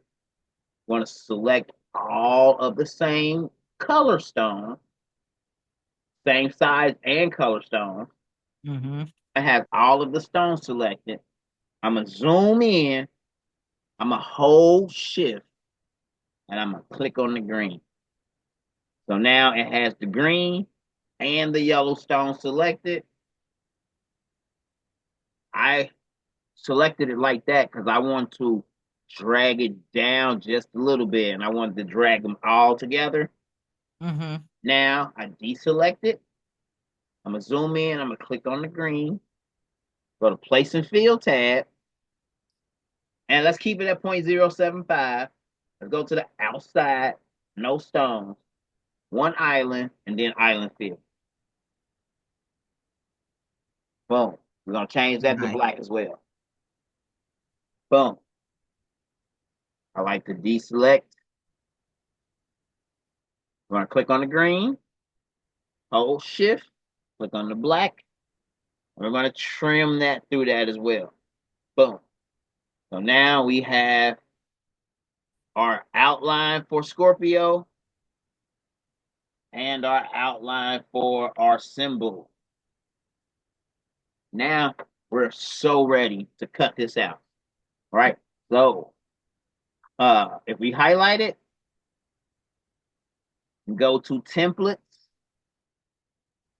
You got all of these templates to choose from here. Play around with them. Find one that's your favorite. My favorite is vinyl overcut stone 2+ cut.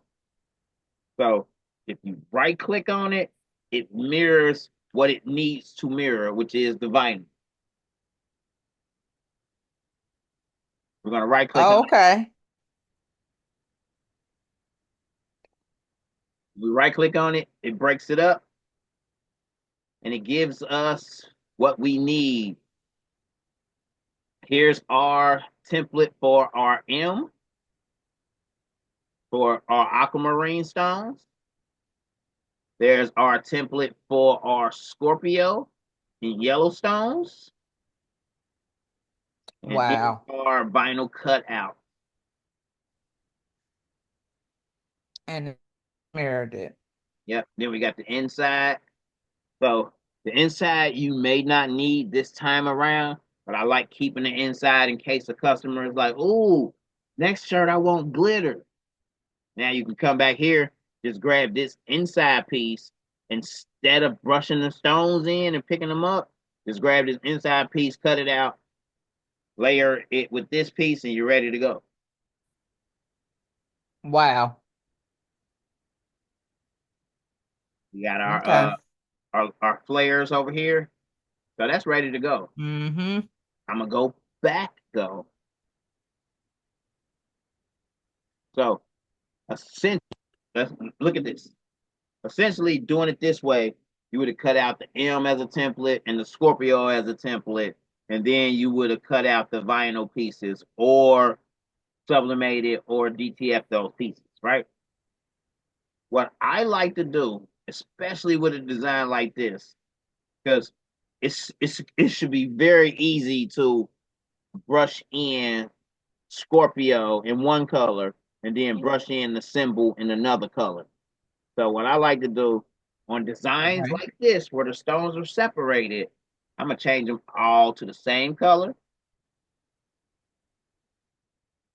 That way, highlight the whole thing, and I right click on vinyl overcut. Oh, she don't listen. Hold on just a second. Okay. Hey, love. Still training? Yes, I'm still in my training, love. Okay. We're gonna be on here about 15 more minutes. Glad, what's up?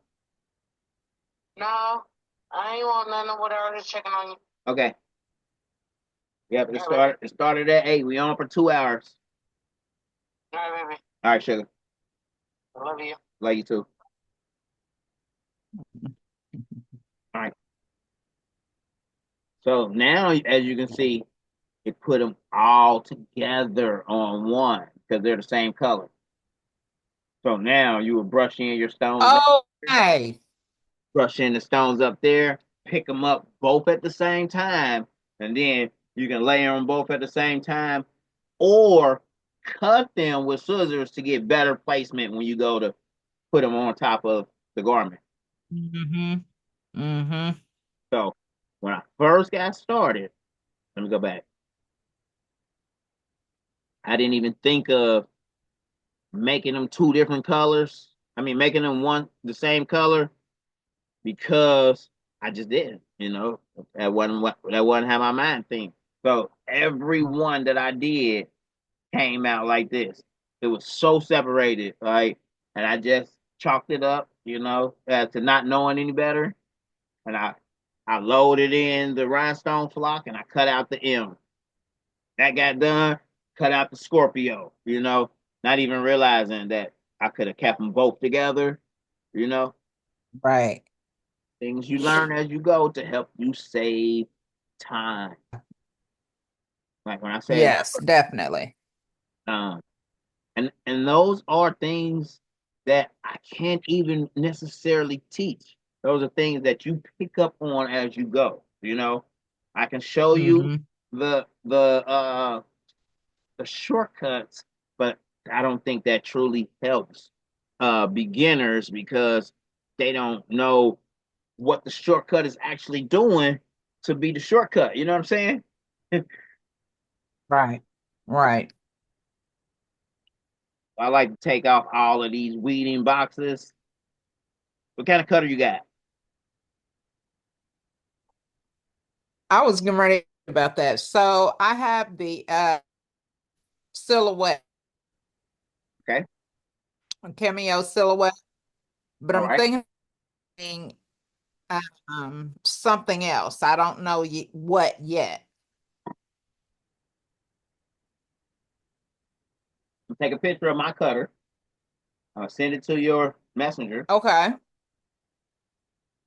How much you pay for that silhouette? About $300, $400? Yes, and it's so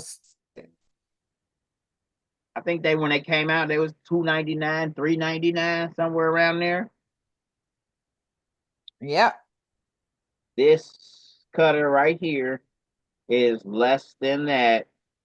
You don't need a mat or any of that, and it's roughly about $300. I just sent you the picture. Oh, I didn't send you the picture. I sent it to my girl. Hold on.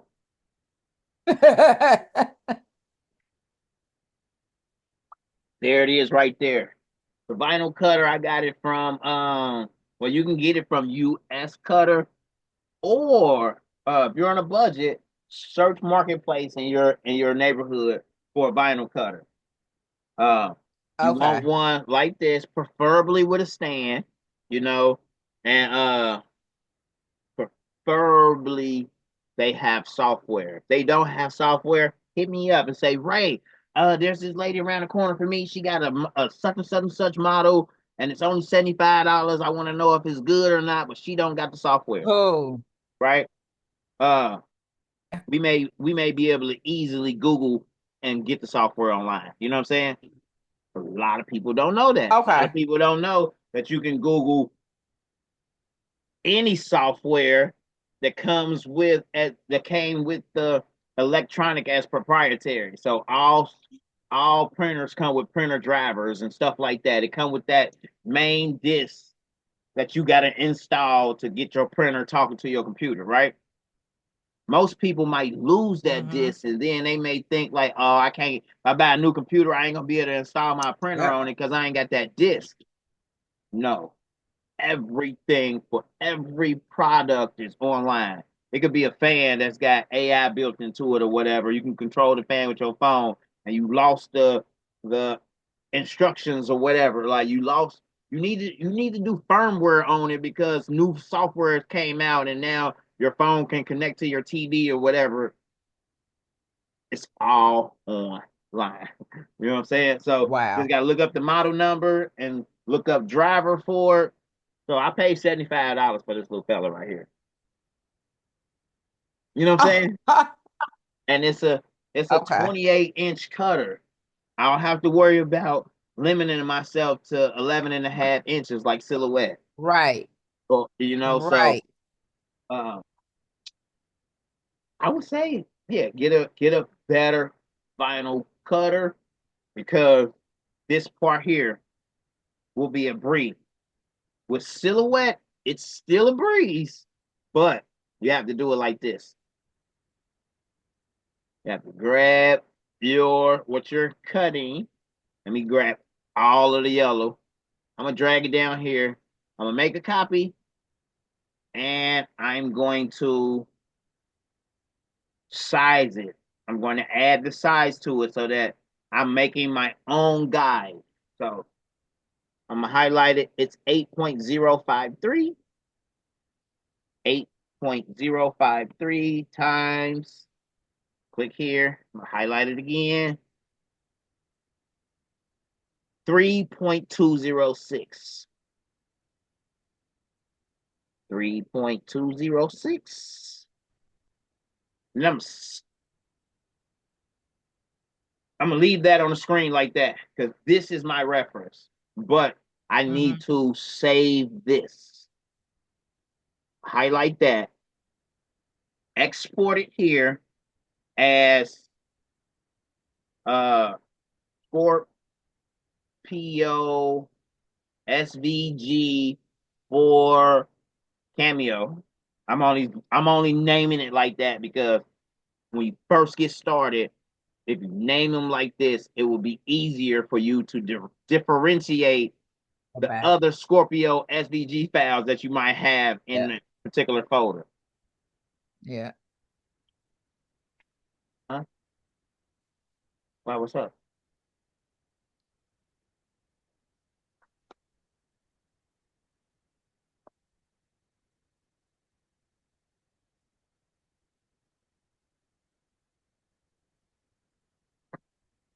All right, so you want to save this file, export it as an SVG. So as you can see here, I'm so heavily organized that I like to put stuff in folders where I can find them. As you can see, I got everything in almost a folder. So you want to make you a folder. The way I have mine set up is I have my folder named Templates to be Cut. What's inside of this Templates to be Cut folder is all of the designs I have ever worked on. Whether they're completed or not, they are Oh, to wow. be cut, right? Okay. And then I have my templates for sale. These are all the designs that are on my Etsy that are completed and have the guide created and everything for them. And each one of those are in their own individual folder. Oh, wow. Because I do not have to create this file for Cameo. I don't have a, I would probably make a folder that say silhouette files to be cut. You know what I mean? Right. And then Right. all of your silhouette files that you create, you'll drop them into that silhouette files to be cut folder or subfolder that's inside of that folder. You know what I'm saying? Mm-hmm. If you're working on holiday designs, you might have a subfolder for holiday. You may have one for Christmas. But this is neither here nor neither here nor there. Sometimes I feel like I need to do a separate training just on organization alone. A lot of people will have all of this stuff right here on Yes. the screen right here. You know, because they'll drop everything to their desktop or they'll drop everything to their download folder, and then they just got one chaotic folder that they got to go through every time they want to find stuff. Not me. And they're looking for hours. Looking for hours. So I try to tell my students, get you a system together that's going to work for you. So it doesn't have to be like mine. Let me go back. Let me show you Right. again, because mine is extensive. I've also been doing this for 15 years now, so mine is Oh my gosh. extensive. So I have, like, as you can see here, all my trainings are here. TRW live templates. My videos are here. I got my document folder for all of my documents with my LLC information and all of that in there. Got my mock-up folder for all of the mock-ups that I've ever created. Software folder. So my images folder here, that folder has all of the images that I found online. Wow. As you can see, a lot of them are black and white in nature. They're vector graphics. Makes Mm-hmm. it easy to drag it into Coreldraw and get started. Like this one right here. I I turned that into a rhinestone template easy because it was pretty simple. You know, the letters were pretty straight. There wasn't a lot of cursive going on. Oh, I did, okay. I did this one too and this one too and put them all on my Etsy. Nice. So when you get into stuff like this, that can be done too. It just takes some more time because it got the curvy parts to it. And when it comes to the curvy parts, it gets it right 75% of the time, but then you still Mhm. have to visualize what it is you're trying to accomplish and get it as close as you can. All right. Let's see here. See, I got tons. I, when I first got started, I was going design shopping. That's what I call it, design shopping. Finding designs that I wanted to rhinestone up. You'll get into finding design. Well, we just found the whole uh Zodiac collection. You know, I'll send you this image as well. You know, so that you can have it as well. But Okay. and you get this Scorpio design. So I'll send you the Scorpio design so that you can cut it out. And that's the ones that I'm gonna start on. I'm gonna start with those tomorrow. With your video, of course. Yeah, yeah. The And video see is going how to make. I think uh when people take notes, they're taking notes because they want to take notes. That's the way their brain thinks of. Oh, let me take this note. Let me jot this down. He told me this was important. But when you're watching the video, put the video on your iPad or on your phone, yeah. and then follow along on your laptop, and pause it. Go back, on places that you uh uh might need me to say it again, so you can follow Yeah. along slower after you do everything one or two times. You're gonna be like, okay, I really got the hang of this. I know where this button Yeah. is. I know where this button is. I know what this button does. Right now, it's kind of like, it seems like a lot, but it was probably a lot when you first learned Silhouette. And I jumped in there to try to learn Silhouette, and I was like, what? That was after learning this. After learning this, I told myself, I was like, Wow. Silhouette is a lot easier than this. Silhouette doesn't have all of the bells and whistles. yeah, but here's the thing. So, uh, I've been using this for 15 years. There were so many people in Rhinestone University that's like, oh, I bought Silhouette. I got a Silhouette. I got a Cameo. I got Design Space. So I was like, let me download that software and go in there and try to use it. And I was like, Mm-mm. for real, like, once you get into it, you're going to see, trust and believe, that this is a lot easier.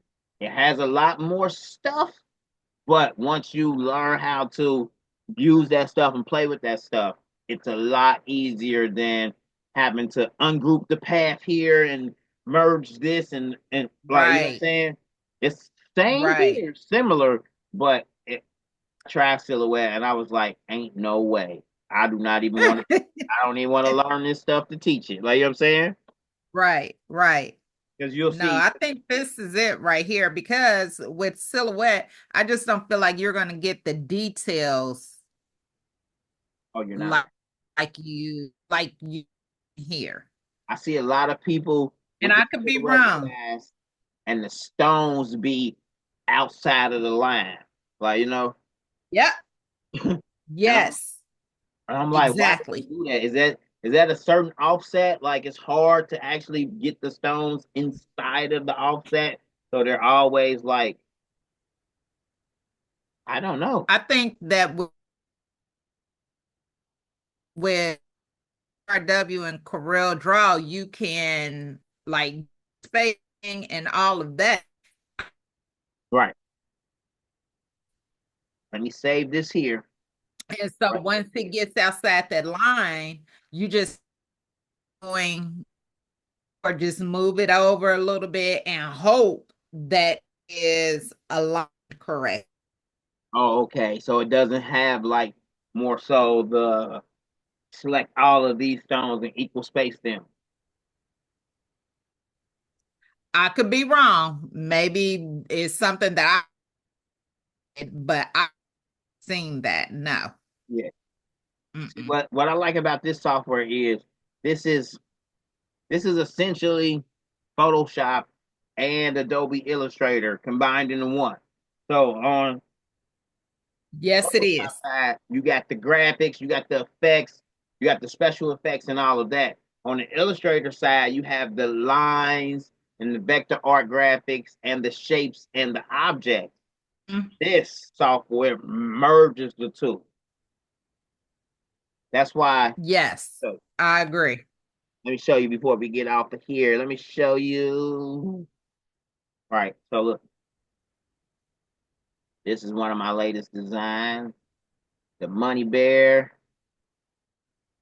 As you can see, that's a mixture. That's a image.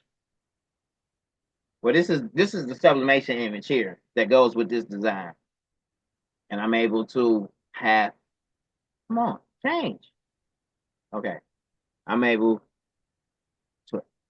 When people purchase this design, they get 1, 2, 3, 4, 5, 6, 7, 8. They get 8 different color bears, and they get the stone group, stones ungroup, which is basically the same thing. They're the same thing, but one works for Cameo, and the other one works for Cricut. So Cricut users, Oh, gotcha. yep, use this one better. Silhouette, Cameo, for some reason, most of them prefer it like this. Mm-hmm. Yep, and then it Mm. comes with a Okay. vinyl group. So if somebody wanted to cut this out in like reflective vinyl or glow in the dark vinyl or just vinyl in general, then they have the vinyl group as well. So a lot of people don't realize that when you Nice. buy my designs, you're getting the DTF image, which even if you never decide to use the stones, you know, you can print these shirts up right here and just sell them as prints. You got the rhinestone Yeah. image that goes on top of it, you know, or you can just cut it out as a vinyl group here. You know, I'm sure that's a lot of weeding, Oh, like, you know what I wow. mean? But when I first got started, I was weed king. I had to weed everything. I didn't care how detailed it was. If it took 3 days, I'm sitting there with a light, had a flashlight, and I'm, you know what I'm Yep. I remember that. I remember saying? them days. I still do it. Those days. I hate. I still do it. I got a large format 65-inch DTF printer in the basement, and I got this guy, the main guy who's running that machine down there. He's like, man, I hate weeding. I don't never want to weed again because he got the power to print full color. I'm like, bro, but that DTF machine can't do reflective. Like, you know what I mean? Like, it can't do that new that Caesar twinkle or the like that stuff looks good. Like, I still like using my mind. Yeah. You know what I mean? I I use it, but it's a, yeah, you tired of it, yeah, huh? but I don't like people ask CF. I don't like how it feels. It feels rubbery. Oh, DTF. I don't really. Yeah, I don't. My favorite for me, I like sublimation. Right. The only thing that I don't like about sublimation is the limits, the parameters. Like you can only print on it has to be a light colored, and that I like sublimation better than I like. Yeah, you and me both. You right. You're right about that. It doesn't have a placardy feel like print and cut vinyl does. You know, because print and cut Yes, vinyl now it feels like paper was on the shirt. Yeah. But DTF it does the you said what now? because DTF you can't do this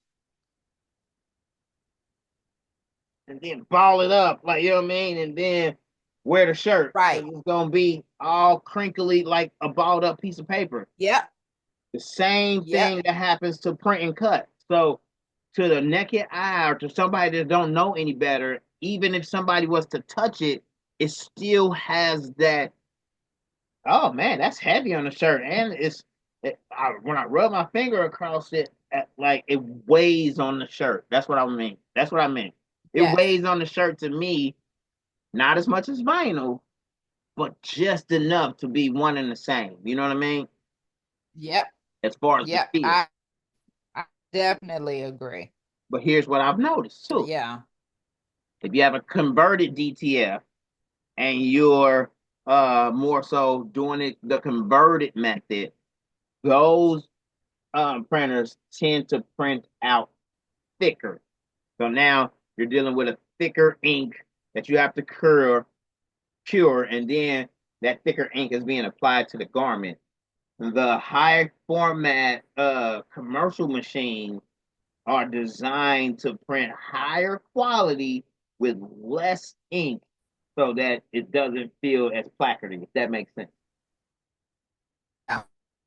So, uh, We have the commercial ETF. which one I you just got? don't like how it feels. It's through Hey Me. I'll take a picture up. Matter of fact, I got a picture on my phone. Send you a picture.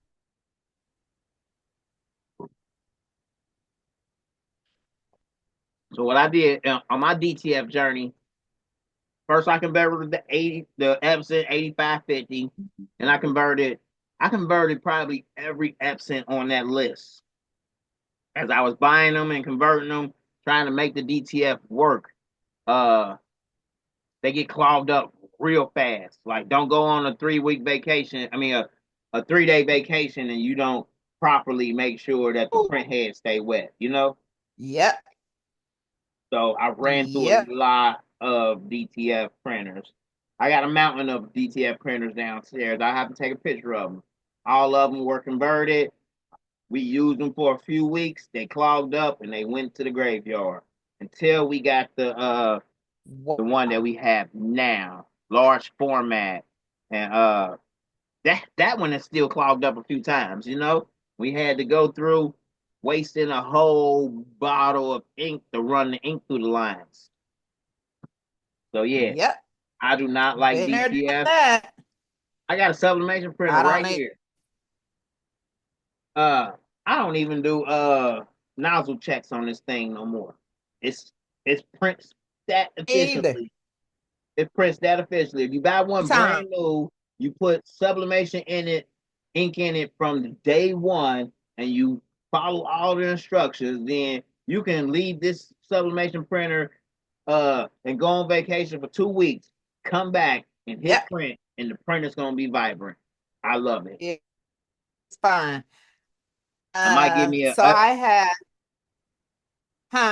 it might give me the F570. That's the one that I have. I'm jealous of you. That's the one that I have. When I get me one of those, that I have. when I get one of those, I'm telling people to watch out because I'm gonna be doing some crazy. I'm gonna be doing some crazy stuff. I do crazy stuff with my 13 by 19, but what's that? 24. 24. Yeah. Oh man. Yeah. That's the one that I have, and then a 77 7020 that I converted. I still have that, and I converted that one probably in 2016. Okay. Yeah, I love it. DTF. I'm going through my phone. Our DTF, but the if I just thought it would be my thing, it's not my favorite. I sublimation. I like the how it comes. You're starting to break up real bad, which makes the conversation can't really hear you. Did you put your phone in a different location? I moved. Yeah, because you've been when you watch the video back, you'll see it. Like you've been stuck. Like your image has been stuck for probably 5-6 minutes, and your voice is going in and out. Like you're probably driving through the mountains with bad signal. Oh wow. Oh. From tomorrow and start playing with training, be like a question here and there, able to help me. Yes, I will. Hold on. I'm going to end this. I'm going to call you on Messenger. Okay, cool.